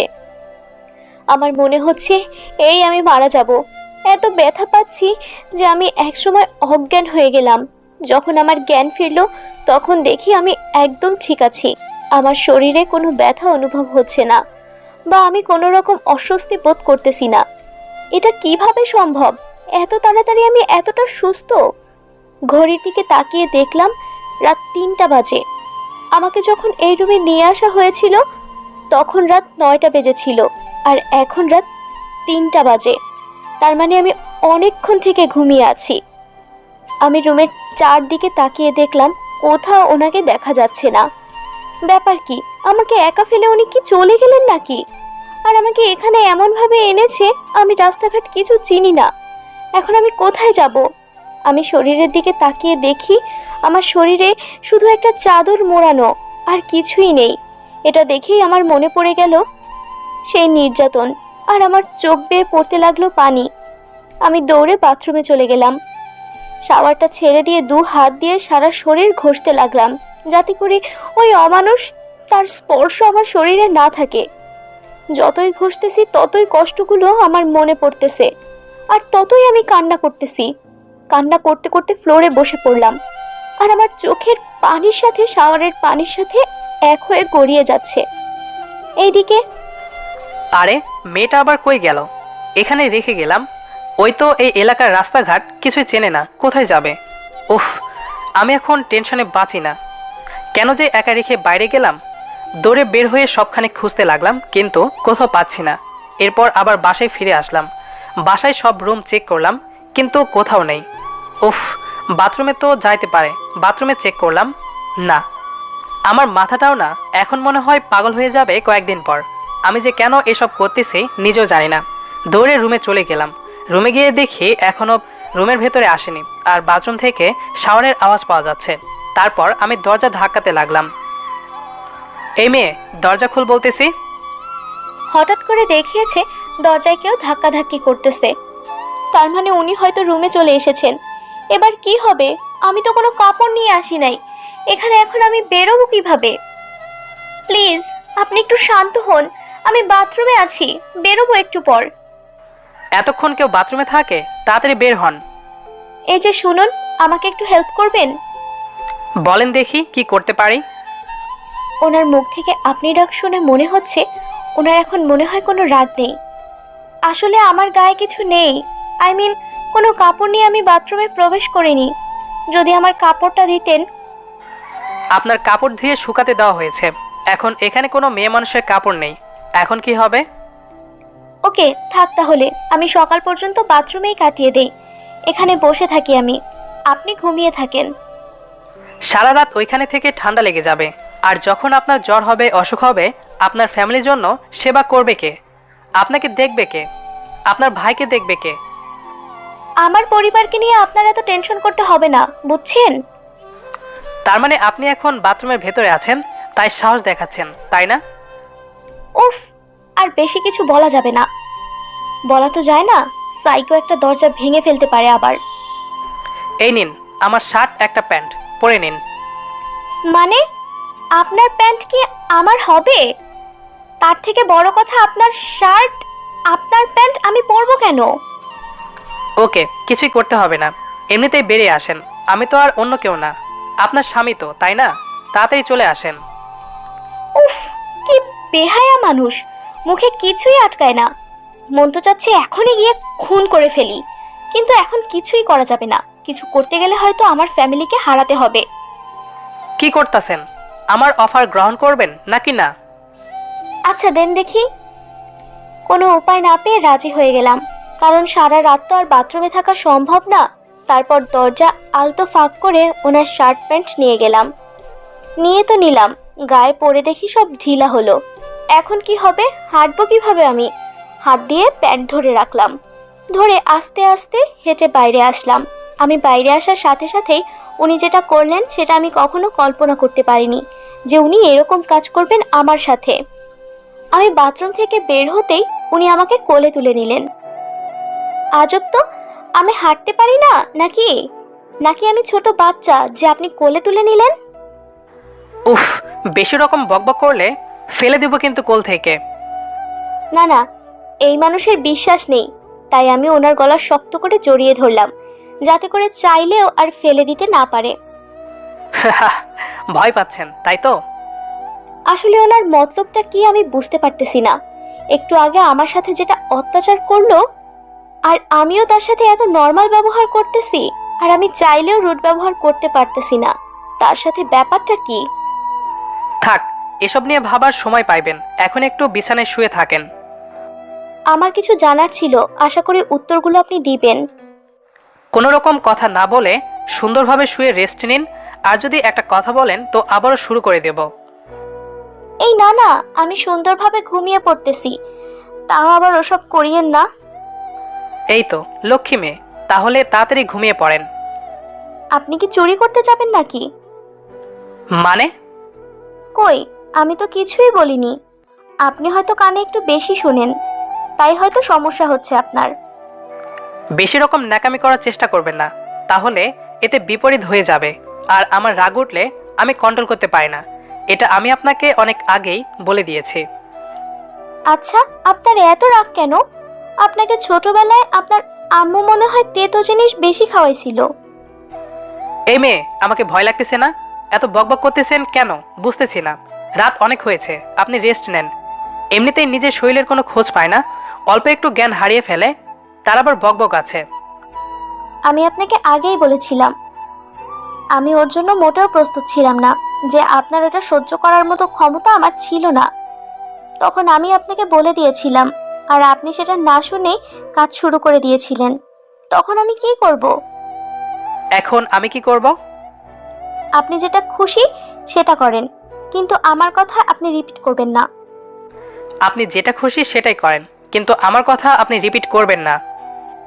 আমি কিন্তু সত্যি সত্যি আবার রেগে যাব। রেগে গেলে আমি কি করে বসি আমি সেটা নিজেও জানি না। আমি কিন্তু সত্যি সত্যি এবার রেগে যাব। আমি রেগে গেলে কি করে বসি সেটা নিজেও জানি না। উফ, আপনার সাথে কথা বলে আমার ভুল হয়েছে। উফ, আপনার সাথে কথা বলাই আমার ভুল হয়েছে। কি মহা ঝামেলায় পড়লাম রে বাবা। এরকম একটা ঘাড়তেরা মানুষের সাথে আমার জীবন পার করতে হবে। না জানি আরো কত কি আছে আমার ভাগ্যে। আচ্ছা, অনেক হয়েছে, এখন ঘুমিয়ে পড়েন। সকালে আবার আপনাকে হসপিটালে দিয়ে আসতে হবে আমাকে। জি না, আপনাকে আমার সাথে যেতে হবে না। আপনি চুপচাপ এখানে থাকবেন, আর আমাকে গাড়ি ভাড়াটা শুধু দিবেন। আমি চলে যেতে পারবো একা। এখন আর আপনি একা না যে যেটা খুশি সেটাই করে বেড়াবেন। এখন একটা কথা মাথায় রাখুন, আপনার স্বামী আছে, আর তার থেকে আপনাকে পারমিশন নিতে হবে যে কোনো কাজ করতে গেলে। আমার স্বামীর প্রয়োজন নেই এখন। যে স্বামী শুধু তার ভোগ করার জন্য বউকে বিয়ে করে, ওই রকম স্বামী আমার লাগবে না। এইবার কিন্তু বেশি বেশি হয়ে যাচ্ছে। আমি রেগে গেলে কি করব সেটা তো ভালো করেই জানেন আপনি। কি আর করবেন বলেন? সর্বোচ্চ আমাকে নির্যাতন করবেন, টর্চার করবেন, একটু আঘাত করবেন। আপনার যা খুশি তাই করবেন, তাই তো? এর থেকে তার বেশি কিছু আর করতে পারবেন না। সর্বোচ্চ মেরে ফেলতে পারবেন। এত বেশি বুঝলে মাথা খারাপ হয়ে যাবে, বুঝছেন? হ্যাঁ, আপনি এটাই তো করতে পারেন, তাছাড়াও তো আর অন্য কিছু করতে পারেন না। কান্না করে দিলাম। এত রাতে কান্না করা অফ করেন আর ঘুমিয়ে পড়েন। এমনিতে শরীর অসুস্থ আপনার অনেক। আমার শরীর অসুস্থ থাকে, সুস্থ থাকে, সেটা আমি দেখব, আপনাকে দেখতে হবে না। শুধু আপনাকে আমি বিছানায় সময় দিতে পারলেই আপনার হবে, তাই তো? আচ্ছা, আমি যথেষ্ট চেষ্টা করব আপনাকে বিছানায় সময় দেওয়ার। প্লিজ, হাত জোর করে বলতেছি, আর একটা কথা না। তাহলে আমি কি করে বসবো সেটা নিজেও জানি না। আর আমার রাগের ওপর আমি একটু কন্ট্রোল করতে পারি না। আর আমি রেগে গেলে যে কি করে বসে জানি না। প্লিজ, হাত জোর করে বলতেছি, আপনি শুয়ে পড়েন আর ঘুমিয়ে পড়েন। কান্নাটা বন্ধ করেন। আমি আর কিছুই বললাম না, বালিশে মুখ গুজে দিয়ে কান্না করতে লাগলাম। কারণ এই লোকটাকে বিশ্বাস করতে নেই। আমি তাকে কখনোই মেনে নিতে পারবো না মন থেকে। যার ব্যবহার এরকম, তার সাথে কখনো ভালোবাসা নামক বন্ধনে আবদ্ধ হওয়া যায় না। কান্না করতে করতে কখন যে ঘুমিয়ে গেছি সেটা আমি নিজেও জানি না। যখন আমার ঘুম ভেঙে গেল তখন দেখি চারিদিকে পাখির ডাকাডাকি এর আওয়াজ শোনা যাচ্ছে। আর সকালকার সোনালি রোদ্দুর জানালা ভেদ করে আমার মুখে এসে পড়তেছে। সকালের আবহাওয়াটা বেশ চমৎকার, খুব ভালো লাগতেছে এখন। বিছানা থেকে উঠে গা মড়ামড়ি দিলাম। একটু গায়ে ব্যথা অনুভব হচ্ছে, উঠতে ইচ্ছা করতেছে না, তাই আবার শুয়ে পড়লাম কাঁথাটা গায়ে টেনে নিয়ে। কাঁথাটা বুকের মধ্যে ভালোভাবে আঁকড়ে ধরে শুয়ে আছে। চোখ বন্ধ করে হঠাৎ করে রুমে কারো আসার শব্দ পেলাম। চোখটা আলতো খুলে দেখলাম ওই লোকটা। এই যে সকাল হয়ে গেছে, আপনার কি ঘুম হয়েছে নাকি আরো কিছুক্ষণ ঘুমাবেন? আমি চুপচাপ চোখ বন্ধ করে আছি, কোনো সাড়া দিচ্ছে না তার কথায়। আপনি কি এখনো ঘুমিয়ে আছেন নাকি ঘুমের ভান ধরে আছেন? আমি তাও কোনো কথা বলতেছি না। তারপর দেখি উনি আমার পাশে বসে হাতের আঙুলের ভেতর ওনার হাতের আঙুল দিয়ে মুষ্টিবদ্ধ করে নিলেন খুব শক্ত করে। আমি একটু ব্যথা পেলেও চুপচাপ শুয়ে আছি, কোনো রকম রেসপন্স দিলাম না। কারণ একটু রেসপন্স দিলে উনি বুঝে যাবেন যে আমি জেগে আছি। তারপর উনি ওনার বা হাত দিয়ে আমার চুলগুলো কানের ওপর দিয়ে গুজে দিচ্ছে। হয়তো আজকের এই অনুভূতিটা অন্যরকম হতে পারত যদি তিনি আমার সাথে এরকম খারাপ ব্যবহার না করে আমাকে ভালোবাসা দিয়ে আগলে রাখতেন তাহলে। কিন্তু এখন ওনার জন্য আমার মনে কোনো রকম ভালোবাসা নেই, আছে শুধু ঘৃণা। একটু পরে উনি ওনার ঠোঁট দুটো দিয়ে আমার কপালে আলতো স্পর্শ করে দিলেন। আর এই স্পর্শটা এমন ভাবে করেছেন আমার সারা শরীর কেঁপে উঠল। আমিও চোখ বন্ধ করে থাকতে পারলাম না, চোখটা খুলে ফেললাম। কি হচ্ছে এসব? তার মানে আপনি এতক্ষণ ঘুমের ভান ধরেছিলেন, তাই না? এটা একান্ত আমার ব্যাপার, আপনাকে বলতে যাব কেন? আচ্ছা, আমাকে বলতে হবে না। আপনার কাপড়গুলো শুকিয়ে গেছে, এই যে এনে দিলাম, তাড়াতাড়ি পরে নিন। আমি একটু বাইরে আছি, আর একটু পরে গাড়ি আসবে। হসপিটালে যেতে হবে আপনার ভাইকে আনতে। জি না, আমি আপনার সাথে যাচ্ছি না। আমি একাই যাব আর আপনি আমার সাথে যাবেন না। কেন? আমি গেলে সমস্যা কি? চিন্তা করবেন না, আমি আমার ফোন নাম্বার আপনাকে দিয়ে যাচ্ছি। আপনার যদি আমাকে ভোগ করার ইচ্ছে হয় তো চলে আসেন আমাকে ফোন করে, আমি সবকিছু রেডি রাখবো। প্লিজ, এখন আমি এসব কথা নিয়ে কোনো আলোচনা করতে চাচ্ছি না। আপনার ইচ্ছা, আপনার ফোনটা দিন, আমি আমার ফোন নাম্বার দিয়ে দিচ্ছি। ফোন নাম্বার লাগবে না, আমি তোমার সাথে যাচ্ছি, এটাই ফাইনাল। ও, আমাকে বিশ্বাস করতে পারতেছেন না তাই তো? মনে করতেছেন হারিয়ে যাব? সেরকম কিছু না, উল্টাপাল্টা ভাববেন না প্লিজ। আমি কখনো উল্টাপাল্টা ভাবি না। আমি যা ভাবি ভালো কিছু ভাবি, আর আমার ভাবনাটা সত্যিই হয়। আমি আগেই বলেছি, আপনার যুক্তির সাথে আমি কখনো যুক্তিতে পারবো না, তাই আমি বাইরে যাচ্ছি।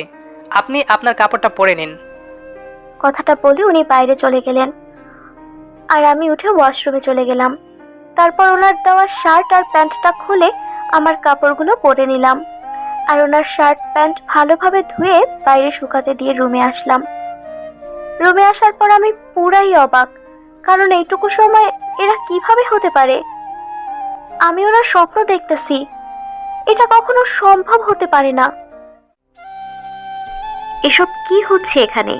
আপনার কি মাথা ঠিক আছে নাকি পুরাই পাগল হয়ে যাইতেছেন আপনি দিন দিন? বুঝতেছি না এসব কি করতেছেন আপনি। আচ্ছা, আমাকে কি আপনি এতটাই ঘৃণা করেন যে আমি আপনার সাথে হসপিটালে গেলে আপনার সমস্যা হবে?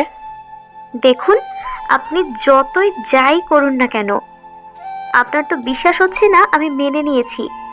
চলেন আমার সাথে, চলেন, আমি কিছুই বলবো না। আপনি হয়তো আমাকে বিশ্বাস করতে পারেন না। আপনি হয়তো ভাবছেন যে আমি যদি এখান থেকে যাইতে পারি, হয়তো আপনার হাত ছাড়া হয়ে যাব বা পালিয়ে যাব, আর আপনার রাতের সুখ দিতে পারবো না, তাই তো? সবসময় আপনি বিছানার কথাটা টেনে আনেন কেন? আর সবসময় আমাকে রাগাতে কি আপনার খুব ভালো লাগে, তাই না? আমি আর কোনো কথা বাড়াতে চাই না, কারণ অনেকটা লেট হয়ে যাচ্ছে। আমাকে খুব তাড়াতাড়ি হসপিটাল পৌঁছাতে হবে। চলেন, বাইরে গাড়ি আছে, শুধু আপনার জন্য অপেক্ষা করতেছি। আমি আর কিছু বললাম না, চুপচাপ গাড়িতে গিয়ে বসলাম। তারপর উনি গাড়ি চালাতে লাগলেন, উদ্দেশ্য হসপিটাল। গাড়ি চলতেছে, দুজনের মাঝে নীরবতা, কারো মুখে কোনো কথা নেই। উনি বারবার আর চোখে আমার দিকে তাকাচ্ছেন, হয়তো কিছু বলতে চান কিন্তু সাহস পাচ্ছে না এখন বলার। আমি ওনার দিকে না তাকিয়ে বাইরের দিকে তাকিয়ে পরিবেশটাকে উপভোগ করতে লাগলাম। আপনি আমার সাথে হসপিটালে প্রবেশ করবেন না, বাইরে গাড়িতে বসে থাকবেন গেটের সামনে। আচ্ছা, আমি ভেতরে গেলে কি আপনার খুবই প্রবলেম হবে? আপনি আমার সাথে এরকম ব্যবহার করতেছেন কেন আমি বুঝতেছি না। আমি তো চাচ্ছি যে আপনার সাথে নর্মাল ব্যবহার করে থাকতে, কিন্তু আপনি আমাকে বাধ্য করতেছেন আমার রাগটা তোলার জন্য। এখন আর আমি আপনাকে ভয় পাই না। আপনি রাগ করে কি করবেন? আমাকে ভোগ করবেন, আমাকে অত্যাচার করবেন, টর্চার করবেন, এর থেকে তো আর বেশি কিছু করবেন না। তাই এখন আমি আর আপনার রাগকে আর ভয় পাই না। ওকে, আপনার যা খুশি তাই হবে। আমি চুপ করি আর আপনি চুপ থাকেন দয়া করে। আমার রাগকে আমাকে কন্ট্রোল করতে হবে, নয়তো আমি এখন কি করব নিজেও জানি না। যদি আপনি আর একটা কথা বলেন তো। উনি আর কিছু বললেন না, চুপ হয়ে গেলেন। আমিও চুপ করে আছি, কারণ বুঝতে পারতেছি ওনার চোখ দেখলে বোঝা যাচ্ছে অনেকটা রেগে আছে। এখন আর কিছু বলা ঠিক হবে না, নিজের বিপদ নিজেই ডেকে আনা ঠিক হবে না। কিছুক্ষণ পর গাড়ি গিয়ে হসপিটালের সামনে দাঁড়ালো। আমি গাড়ি থেকে নেমে সোজা হসপিটালের ভেতরে প্রবেশ করলাম। ওনার দিকে ফিরেও তাকালাম না একবারের জন্য। আমি খুব দ্রুত হাঁটতে লাগলাম। কি জানি আমার মা আর ভাইয়া কেমন আছে। এক রাতের জন্য আমার জীবনটা উলটপালট হয়ে গেছে। এখন আর আমি সেই আগের দীপা নেই। এখন অনেকটা পরিবর্তন আমার মাঝে। নিজেকে যথেষ্ট ঢেকে রাখার চেষ্টা করতেছি, কারণ মা একটু হলেই টের পেয়ে যাবে, তাই নিজেকে সর্বোচ্চ সতর্কতার মাধ্যমে রাখতেছি। মা যেন এখন কিছু বুঝতে না পারে। আমি আমার ভাইয়ের কেবিনে প্রবেশ করে দেখি যে মা রুমে নেই, ভাইয়া শুয়ে আছে। আমি যে ভাইয়ের মাথার কাছে বসে পড়লাম আর ভাইয়ের চুলগুলো একটু হাত দিয়ে নেড়ে দিতে লাগলাম। আমার স্পর্শ পেয়ে মনে হয় ভাইয়ের ঘুম ভেঙে গেল। কিরে আপু, তুই এত সকাল সকাল এইখানে? পাগল ভাই আমার, তোকে ছাড়া কি আমার এক মুহূর্ত ভালো কাটে তুই বল? জানিস আপু, তোকে আমি খুব মিস করতেছিলাম। মন থেকে খুব করে চাচ্ছিলাম যে তুই তাড়াতাড়ি চলে আয়।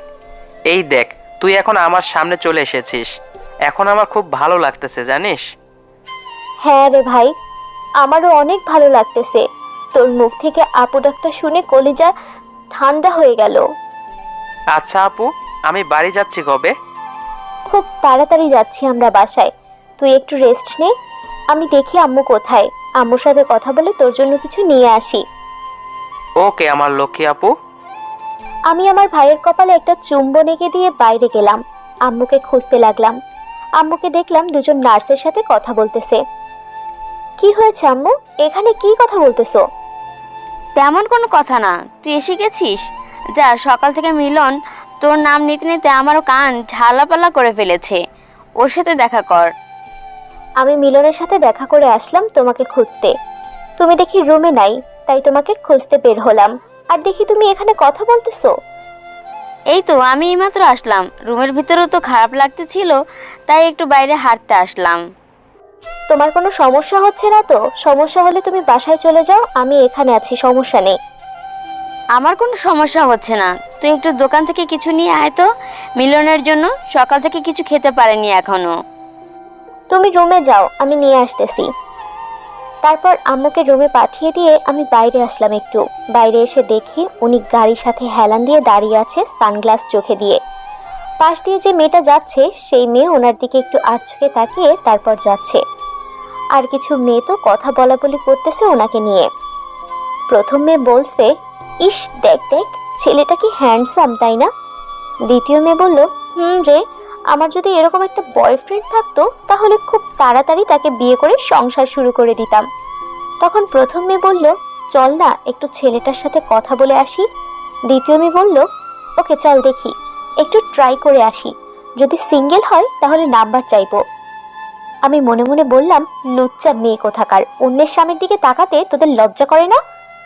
তুই নাম্বার নিবি? দাঁড়া, তোকে দেখাচ্ছি মজা। আমি মেয়ে দুইটার ওইখানে না যেতে মেয়ে দুইটা ওনার কাছে চলে গেল। প্রথম মেয়ে বলল, এই যে মিস্টার, আপনি এই এলাকায় নতুন বুঝি?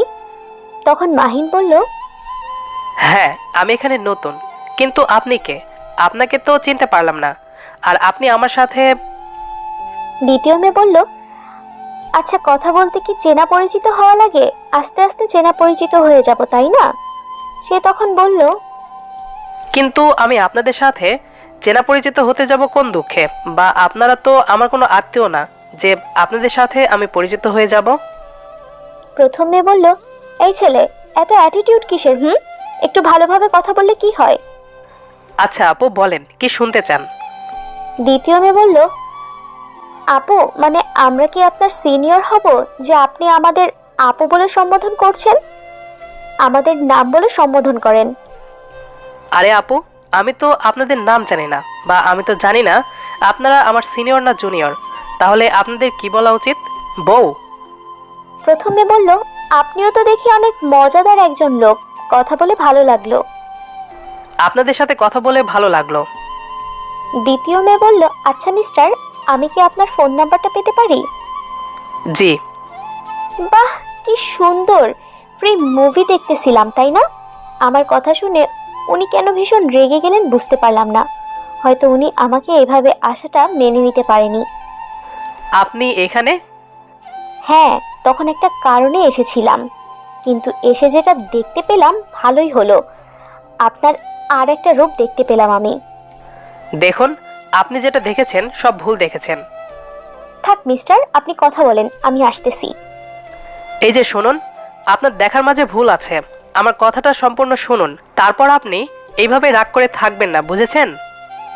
আমি আপনার কথা শুনতে চাচ্ছি না, অতএব এখন আপনি আমার কথা মতো চলবেন না। আপনি এখানে দাঁড়িয়ে থাকেন আর ওই মেয়েটার সাথে কথা বলেন। আমি যেখানে যাচ্ছি যাইতে দেন, আর আমার পেছনে একদম আসবেন না। তারপর আমি ওনাকে পাত্তা না দিয়ে চলে আসতে লাগলাম। হঠাৎ করে পেছনে তাকিয়ে দেখি উনি মেয়ে দুটোর সাথে যেটা করলেন সেটা আমি কখনো কল্পনা করতে পারিনি। একটা মানুষ এতটা খারাপ হতে পারে? ছি! প্রথম মেয়ে বললেন, এটা আপনি কিভাবে করতে পারলেন? কুত্তার বাচ্চা, আমি তোদেরকে বলেছিলাম না তোরা আমার সাথে কথা বলবি না? তোরা এখান থেকে চলে যা, তোদের জন্য এখন আমাকে ভুল বুঝতাছে। তোদের মতো মেয়েকে তো আমি। প্রথম মেয়ে বলল, ওই কুত্তার বাচ্চা, তুই আমাকে চিনিস? তুই আমাকে থাপ্পড় মারলি। এখন যদি আমি ইচ্ছা করি তোকে আমি এখানে মেরে ফেলতে পারি। তুই আমাকে জানিস আমি কে? তুই কে রে? তোর কত শক্তি আছে? যা ফোন করে ডাক তোর বাপকে, যদি আমাকে কিছু করতে পারে তারপর বলিস। ভাগ এখান থেকে। দ্বিতীয় মেয়ে বলল, আপনি মোটেই কাজটা ঠিক করলেন না, এজন্য আপনাকে পস্তাতে হবে। এখান থেকে যাবি নাকি পিটাইতে পিটাইতে মেরে ফেলবো? এখান থেকে যা। আমি আমার রাগ কন্ট্রোল করতে পারি না, তাই ভালো ভালোই বলছি, এখান থেকে চলে যা। আমি এখানে দাঁড়িয়ে দেখছি মেয়ে দুটো যাচ্ছে না, ওখানে দাঁড়িয়েই আছে আর ওনার সাথে কথা কাটাকাটি করতেছে। আমি বুঝতে পারলাম উনি এখন প্রচুর রেগে আছেন। কখন যে কি করে বসে পড়ে আবার। আমি আর ওখানে দাঁড়িয়ে না থেকে ওনাদের কাছে চলে গেলাম। নিজেকে কি মনে করেন? আর আপনি এতটা নিচু মনের হতে পারেন কিভাবে? না হয় মেয়ে দুটো আপনার সাথে কথা বলতে এসেছে, তাই বলে আপনি ওনাদের সাথে এরকম ব্যবহার করতে পারেন না? এটা ঠিক না। আপনি যেটা করবেন আমার সাথে সেটা ঠিক, আর আমি কিছু করলে সেটা অন্যায়, তাই না? আমি সেরকম কিছু বলতেছি না। এখন আপনি আমার সাথে আসেন, আর আপুরা, আমি অনুরোধ করে বলতেছি, প্লিজ কিছু মনে করিয়েন না। ওনার একটু রাগ বেশি তো, তাই আপনাদের সাথে এরকম ব্যবহার করে ফেলেছে। প্লিজ ওনাকে ক্ষমা করে দিন। আর আপনারা যে কাজে এসেছেন সেই কাজে চলে যান, কিছু মনে করবেন না প্লিজ আপুরা। তারপর মেয়ে দুটা চলে গেল, কিন্তু যাওয়ার আগে বলে গেল যে ওনাকে ছাড়বে না। এখন আপনার মন শান্তি হয়েছে, তাই তো? এখন আসেন আমার সাথে। যদি কখনো বিপদে পড়েন তখন কেউ আপনাকে সাহায্য করতে যাবে না, আপনার এই রাগের কারণে, বুঝছেন? আমি কারো কাছ থেকে সাহায্য চাইবো না, বুঝছেন? আমি যদি মরে যাই তো যাব, তাও কারো কাছ থেকে সাহায্য চাই না আমি। আচ্ছা, আপনি এরকম কেন বুঝি না, আপনার এত রাগ কেন? দেখুন, এটা রাস্তা, এখানে এসব নিয়ে আলোচনা না করাই ভালো। আপনি ভেতরে যান, আমি এখানে আছি। আর আপনার কতক্ষণ লাগবে বাইরে আসতে? সঠিক জানি না, ওদের সাথে কথা বলতে হবে। কবে রিলিজ দিবে আমার ভাইকে? আপনি দোকান থেকে ঘুরে আসুন, আমার একটু হসপিটালের ভেতর কাজ আছে। হসপিটালের ভেতরে আপনার আবার কিসের কাজ? আমার একটু সমস্যা হচ্ছে, আমি একটু ডাক্তারের সাথে কথা বলবো। আপনি আসেন, আমি ডক্টরের সাথে কথা বলে আসি। কেন? আপনি তো ঠিক আছেন, আপনার কি হলো? উফ, এত প্রশ্ন করলে কি চলে? আপনি জানতো, আমি একটু ডাক্তারের সাথে কথা বলে আসি। তারপর আমি আর কিছু না বলে চুপচাপ দোকান থেকে কিছু ফলমূল কিনে নিতে গেলাম, আর উনি হসপিটালের ভেতরে প্রবেশ করলেন। আসসালামু আলাইকুম আঙ্কেল, কেমন আছেন? এই তো বাবা, ভালো আছি। তুমি কেমন আছো? আপনাদের দোয়ায় ভালোই আছে আঙ্কেল। আর আমি যে ব্যাপারে এসেছি আপনি নিশ্চয়ই বুঝতে পেরেছেন। হ্যাঁ বাবা, তোমার কথা মতো তো সব করলাম। এখন রিলিজ নিয়ে তুমি কথা বলতে চাইছো, তাই তো? হ্যাঁ, আর আপনি কিভাবে বুঝতে পারলেন যে আমি রিলিজ নিয়ে কথা বলতে এসেছি? না, আমার মনে হলো তাই বললাম। আচ্ছা আঙ্কেল, তো আর কত টাকা দিতে হবে হসপিটাল কর্তৃপক্ষকে? বেশি না বাবা, অল্প কিছু টাকা দিলেই হয়ে যাবে। মাত্র 20,000 টাকা হলেই এনাফ। এই নেন টাকাটা, আর এটা গোপন থাকে যেন, এখনো প্রকাশ করার দরকার নেই। আমি এখন আসি, ভালো থাকবেন। আচ্ছা বাবা, কখনো কোনো সাহায্য লাগলে বলিও, যথেষ্ট চেষ্টা করব। ধন্যবাদ আঙ্কেল। আমি দোকান থেকে কিছু ফলমূল নিয়ে আসলাম, এসে কেবিনের ভেতর প্রবেশ করে দেখি আম্মু আর ভাইয়া কথা বলতেছে। তো আমার ভাইটার এখন কেমন লাগতেছে? জি আপু, অনেক ভালো লাগতেছে। আমি কবে বাড়ি যাব? এখন আর বাড়ি যাওয়া হচ্ছে না, তোমাকে কয়েকদিন রেস্টে থাকতে হবে, নয়তো তুমি বাসায় গিয়ে বাদরামো শুরু করে দিবে। তখন আবার রোগ বেশি হবে, তখন তোমাকে নিয়ে টেনশন করতে হবে। তাই তুমি এখানে ধৈর্য ধরে 2-1 দিন রেস্টে থাকো, তাহলে আর কখনো তোমার সমস্যা হবে না। ওকে আমার লক্ষ্মী আপু, তুমি যা বলবে আমি তাই শুনবো। ফলগুলো আমাকে দে, আমি কেটে দেই ওকে। ওকে আম্মু। তোকে এরকম দেখাচ্ছে কেন মা? তোর কি কিছু হয়েছে রাতে? আরে আম্মু, তুমিও না সবসময় একটু বেশি বেশি ভাবো, তাই না? আমার কিছুই হয়নি, আমি একদম ঠিক আছি। তোমার চোখে তো সবসময় আমাকে সন্দেহ লাগে, তাই না? আরে তুই সব সময় এরকম ব্যবহার করিস কেন আমার সাথে? আমি কি তোকে কিছু জিজ্ঞেস করতে পারি না? আরে আম্মু, আমি তো বললাম আমি ঠিক আছি। আচ্ছা, তুই এখন একটু বাসায় যা তো মা। আমি তো একটু আগে আসলাম বাসা থেকে, এখন আবার বাসায় যাইতে বলতেছো? আরে মা, এখন একটু বাসায় যা তুই। আমি তোর ভাইয়ের সাথে আছি এখানে, সমস্যা হচ্ছে না আমার, সব ঠিক আছে। দুজন নার্স আছে, সব সময় দেখাশোনা করে।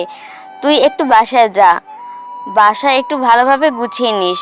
এ কয়েকদিন থেকে তো বাসায় ভালো রকম কোনো কিছু করা হয় না, তুই একটু বাসায় যা। ওকে, যাচ্ছি। এখন আবার না গেলে তোমার নানা ধরনের কথা শুনতে হবে। তার থেকে আমি এখন চলে যাই, আবার বিকেলে আসবো। ওকে যা, আর রাস্তা দেখে শুনে চলাফেরা করিস একটু মা। বলা তো যায় না এখানকার বকাটা ছেলে পেলেদের কথা। এসব নিয়ে তোমাকে একদম টেনশন করতে হবে না, আমি আসতেছি তাহলে। তারপর কেবিন থেকে বেরিয়ে ভাবতে লাগলাম, কাল থেকে তো বাসায় যাওয়া হয় না। আম্মুকে তো মিথ্যা কথা বললাম, এখন একটু বাসায় গিয়ে দেখতে হবে, বাসাটা একদম ফাঁকা পড়ে আছে। তারপর আমি বাইরে গিয়ে দেখি উনি আগের মতো গাড়িতে হেলান দিয়ে হেডফোন কানে লাগিয়ে গান শুনতেছে।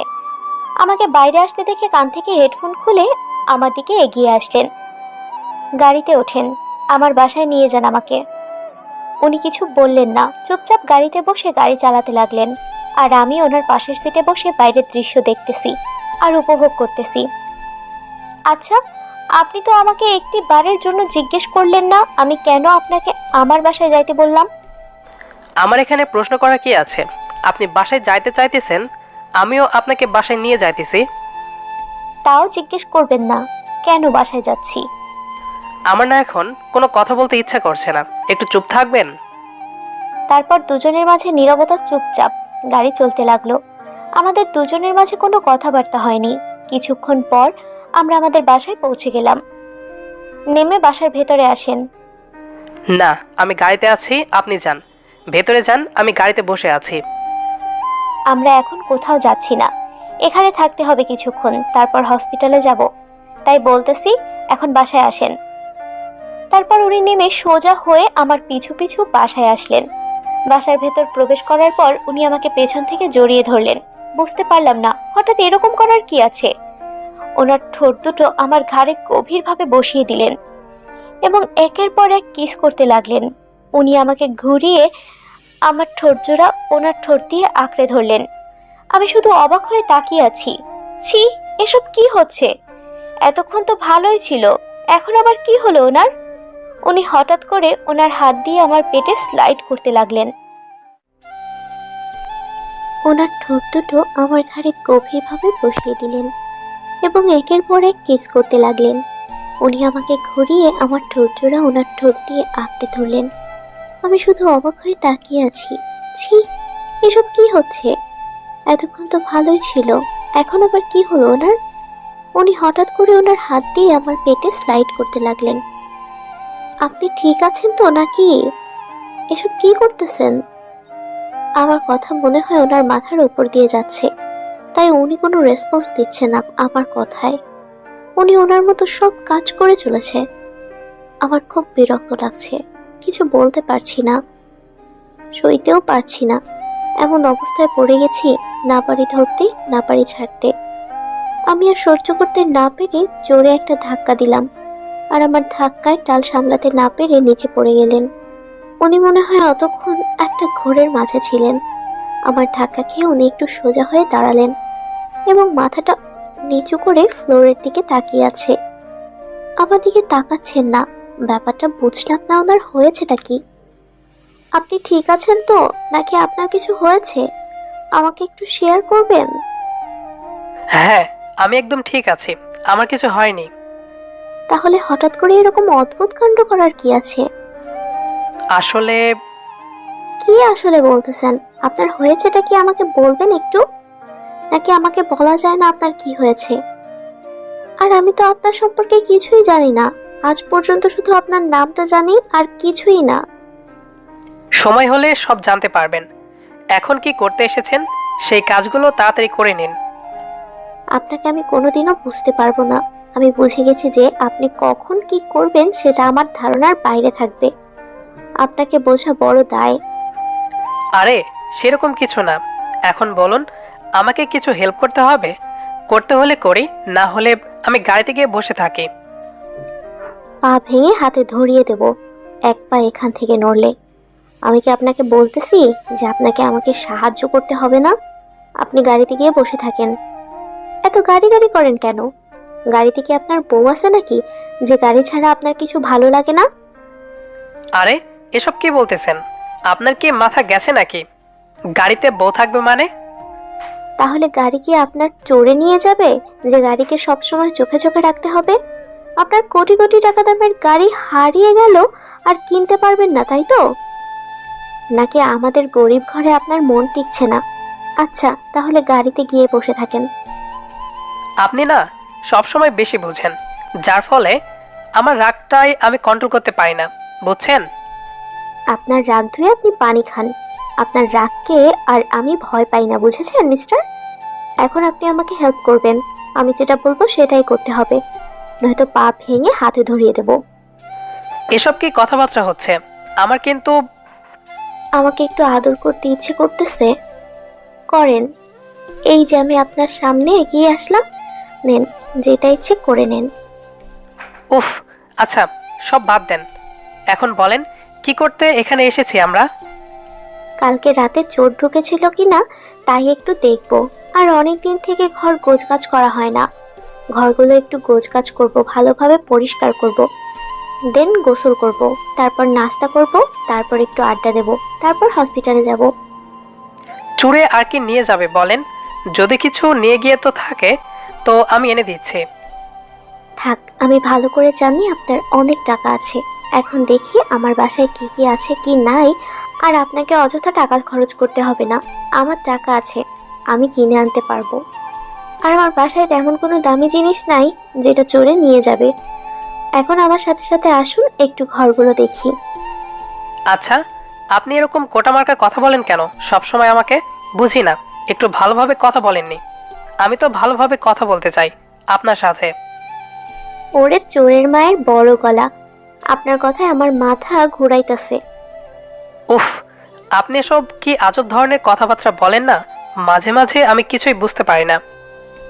ওকে, আপনাকে কিছুই বুঝতে হবে না। এখন আমার সাথে আসেন, ঘরগুলো গোছাতে হবে। আপনি আমাকে সাহায্য করবেন। বিছানার গুছিয়ে তারপর রুম ঝাড়ু দিতে হবে, তারপর কাপড় চোপড় গুছিয়ে রাখতে হবে। সব কিছুতেই হেল্প করবেন, চলেন। জো আজ্ঞা মহারানী। তারপর ওনাকে সাথে করে একটা রুমে প্রবেশ করলাম। রুমে প্রবেশ করে দেখি সবকিছু আগোছালো হয়ে পড়ে আছে, কোনো কিছু গোছালো নেই। এই যে, আপনি বিছানাটা গোছানো শুরু করে দিন, আর আমি কাপড়গুলো গুছিয়ে রাখি। আমার বলা কথা মতো উনি বিছানায় গোছাতে গেলেন, কিন্তু দেখতে পাচ্ছি উনি ভালো মতো গোছাতে পারছে না। হয়তো কোনোদিন এরকম কাজ করেনি, আজকে প্রথম করতেছে। ওনার কাণ্ড দেখে আমার খুব হাসি হচ্ছে। অনেকবার এটা করতেছে, ওটা করতেছে, কিন্তু বোঝাতে পারছে না। শেষমেশ আমার দিকে অসহায় দৃষ্টিতে তাকিয়ে রইল। কি, পারছেন না তাই তো? আপনার দ্বারা কিছুই করা সম্ভব না। শুধু আপনি রাগ করে উল্টাপাল্টা কাজই করতে পারবেন, তাছাড়া অন্য কোনো কাজ হবে না আপনার দ্বারা। বুঝতে পারছেন এখন আপনি? আরে বাবা, এত ঝাড়ি দেওয়ার কি আছে? আমি তো চেষ্টা করলাম, কিন্তু পারলাম না। আমি তো এত বড় হয়েছি, এখন ওই সব কাজ করিনি। সব কাজ আম্মু করে দেয়, নয়তো বুয়া এসে করে দেয়। সেটাই তো বললাম, আপনাকে দিয়ে আমার কোনো কাজই হবে না, বুঝেছেন? এই যে দেখুন, এইভাবে এইসব কাজ করতে হয়। দেখে দেখে শিখে নিন, ভবিষ্যতে কাজে লাগবে। আপনার যে বউ হয়ে আসবে তাকে একটু সাহায্য করতে পারবেন। আমার ভবিষ্যতে বউ মানে? বুঝলাম না কথাটা। এসব নিয়ে আমি এখন কোনো কথা বলতে চাচ্ছি না। এখন যেটা কাজ করতে এসেছি আমি সেটাই করি। তারপর কিছু বললেন না, চুপচাপ আমার সাথে আমাকে হেল্প করতে লাগলেন। এক এক করে 3টা রুম ছিল, 3টাই গুছিয়ে রাখলাম। সব রুম গোছগাছ করে দুজনে প্রায় ক্লান্ত হয়ে গেছি, তাই শেষ রুমটা ভালো করে গুছিয়ে দুজনে বিছানায় গায়ে এলিয়ে দিলাম। বিছানায় শুয়ে দুজনেই জোরে জোরে নিঃশ্বাস নিচ্ছি। আমি হঠাৎ করে ওর দিকে আর চোখে তাকিয়ে দেখি উনি আমার দিকে হাঁ করে তাকিয়ে আছে। বুঝতে পারলাম না এভাবে তাকিয়ে থাকার কারণ কি। হঠাৎ করে দেখলাম আমার ওড়না নেই। তাড়াহুড়ো করে ওড়নাটা ঠিক করে ওনার মাথায় একটা চাটি মারলাম। উফ, এটা কি হলো? আমি আপনাকে এত সাহায্য করলাম, তার বদলে অন্য কিছু নয়, মার পেলাম। এটা কিন্তু ঠিক হলো না। আপনি অন্য কিছুর যোগ্য না, শুধু মাইর খাওয়ার যোগ্য। এখন আবার কি করতে হবে? কেন, হাঁপিয়ে গেছেন নাকি? আপনি না পুরুষ, কোনো কাজের না, বুঝতে পারছেন? মানে কি বোঝাতে চাচ্ছেন আপনি? কচু। এই না না, এখন রাগে আবার কিছু করিয়েন না। কেন? করলে কি হবে? প্লিজ না না। তারপর উনি আমার কোনো কথা না শুনে একটা অঘটন ঘটিয়ে ফেললেন। দেখেন, এখন এসব কিছু হচ্ছে না। এখন তাড়াতাড়ি ওঠেন, আর আমি রুমগুলো ঝাড়ু দেব। উফ, সবসময় এত কাজ কাজ কাজ কাজ করলে কি চলবে? না, সারাদিন আপনার সাথে আমি রোম্যান্স করি, তাহলে সুন্দর চলবে, তাই না? আপনি এত আনরোমান্টিক কেন বলেন তো? আমার মতো রোমান্টিক হতে পারেন না? আমার আর খেয়ে দেয়ে কাজ নাই, রোমান্টিক হই আমি। আপনি থাকেন আপনার মতো বেয়াদব। বেয়াদব কথা ভাবলেই জিভে কামড় দিলাম। এটা আমি কি বললাম, ধুর। আচ্ছা যান, তাহলে আপনি আপনার কাজগুলো সেরে আসেন, আমি একটু রেস্ট নেই। আমার কিছু ভালো লাগতেছে না। একা একা শুয়ে থাকলে আরো খারাপ লাগবে। এর থেকে ভালো আপনি আমার সাথে সাথে আসুন, তাহলে দুজনে গল্প করতে করতে কাজগুলো করব। আমার কাজ করতে ভালো লাগবে, আর আপনার খারাপ মনটা ভালো হয়ে যাবে। আমার মন খারাপ, তাতে আপনার সমস্যা কি? আমার মন খারাপ থাক, তাই ভালো। আপনি তো সেটাই চান, আমার মন সারাদিন খারাপ থাক, আমি আপনার সাথে কথা না বলি বা আমি আপনাকে ডিস্টার্ব না করি। আপনি এটাই তো চান, তাই না? দেখেন, এরকম ছোট বাচ্চাদের মতো বারবার ঝগড়া লাগাবেন না আমার সাথে, প্লিজ। নিজেই ছোট বাচ্চা, আমাকে বলে ছোট বাচ্চা? আমাকে কোন দিক থেকে আপনার ছোট বাচ্চা মনে হয় বলুন তো? তাহলে আমাকে আপনার কোন দিক থেকে ছোট বাচ্চা মনে হয়? উফ, আপনি এত ঝগড়া শিখেছেন কোথা থেকে? আপনার থেকে শিখতেছি, আস্তে আস্তে বুঝতে পারছেন ম্যাডাম। তাহলে আমি আপনার শিক্ষক, তাই তো? তাহলে শিক্ষককে এখন থেকে সম্মান দিয়ে কথা বলবেন, বুঝতে পারতেছেন? আচ্ছা ম্যাডাম, দিবনি, অনেক অনেক সম্মান দেব। এখন চলেন, এরকম ঝগড়া করলে আপনার বাসার কাজ কিছুই হবে না। তারপর অনেক খুনসুটি চললো আমাদের মাঝে। খুনসুটির সাথে সাথে আমাদের কাজও শেষ হয়ে গেল। বাসা একদম পরিষ্কার করে ফেললাম দুজনে। এখন বাঁধলো আর এক ঝামেলা, উনি নাকি টিউবওয়েলে গোসল করতে পারেন না। এখন পড়লাম আমি মহা বিপদে। এত বড় মানুষটি বলে কিভাবে গোসল করতে হয় তা নাকি জানেন না।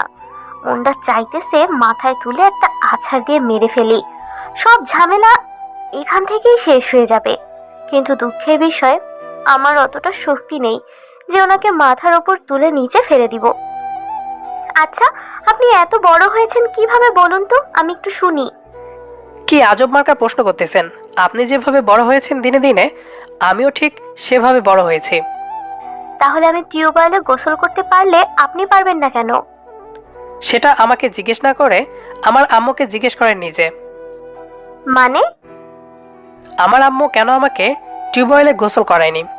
আমি বড় হয়েছি, টিউবওয়েল কোনোদিন গোসল করিনি। ও মোর আল্লাহ, তুমি উপর থেকে দড়ি ফালাও, মুই এখান থেকে উপরে উঠা যাই।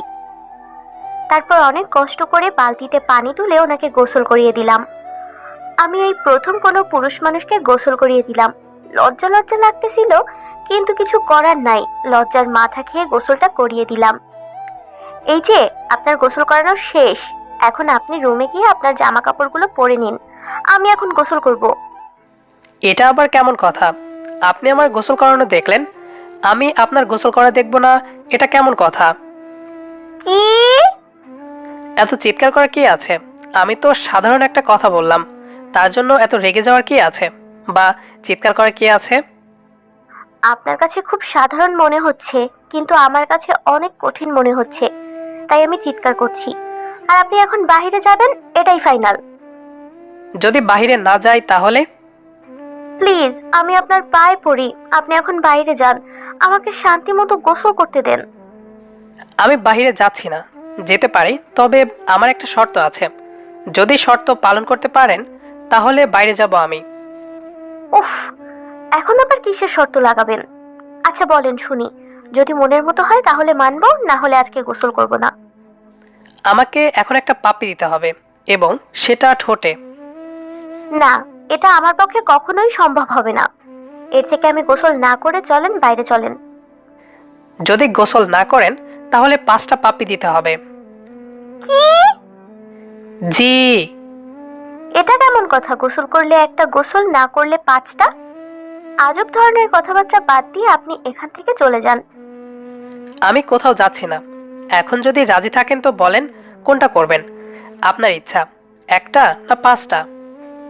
উফ, কি মহা ঝামেলায় পড়ে গেলাম রে বাবা। এরকম তেড়া মানুষ আমি জীবনে কখনো দেখিনি। এত কি ভাবতেছেন, কোনটা করবেন? আচ্ছা, এখন পাপ্পি দিব, কিন্তু পাপ্পি পাওয়ার পর আমার দিকে না তাকিয়ে বাইরে চলে যেতে হবে। ওকে। তারপর লজ্জা শরমের মাথা খেয়ে ওনার ঠোঁটের মাঝে আমার ঠোঁট দুটো ঢুকিয়ে দিলাম, এবং কেমন জানি একটা অনুভূতি ফিল হচ্ছে, এর আগে যেটা কখনো ফিল হয়নি। আজকে কেমন জানি হচ্ছে। কিছুক্ষণ পর ঝটপট করে ওনার ঠোঁট থেকে আমার ঠোঁটটা সরিয়ে নিলাম। এমনি এমনি অন্যদিকে ঘুরে তাকালাম, উনি বাইরে চলে গেলেন একটা মুচকি হাসি দিয়ে। তারপর আমি গোসল শেষ করে বাইরে আসলাম। বাইরে এসে দেখি উনি সবকিছু পরে রেডি আছেন, হয়তো এখন যাওয়ার জন্য রেডি হচ্ছে। এ কি, আপনি সব দেখি পরে রেডি হয়েছেন, কোথাও যাচ্ছেন নাকি? কোথাও যাচ্ছেন নাকি মানে? আপনি যাচ্ছেন না? মাত্র গোসল শেষ করলাম, কিছু খাওয়া দাওয়া করি, তারপর একটু রেস্ট নিয়ে তারপর যাব। আজকে বাসায় এখানে খাওয়া দাওয়া হচ্ছে না, আমরা রেস্টুরেন্টে গিয়ে খেয়ে নেব। তাড়াতাড়ি রেডি হয়ে বেরিয়ে আসেন। এই না, টাকা খরচ করার কি দরকার? আমরা তো বাসায় রান্না করে খেতে পারি, তাই না? টাকা খরচ করার কি দরকার নাই? আচ্ছা, আমি যাচ্ছি, খুব তাড়াতাড়ি রেডি হয়ে আসতেছি, আপনি একটু বসেন। এখন আর ঝগড়া করার কোনো ইচ্ছা নাই, কিছু বললেই ঝগড়া লেগে যাবে, তাই যেমন আছি তেমন থাকাটাই ভালো।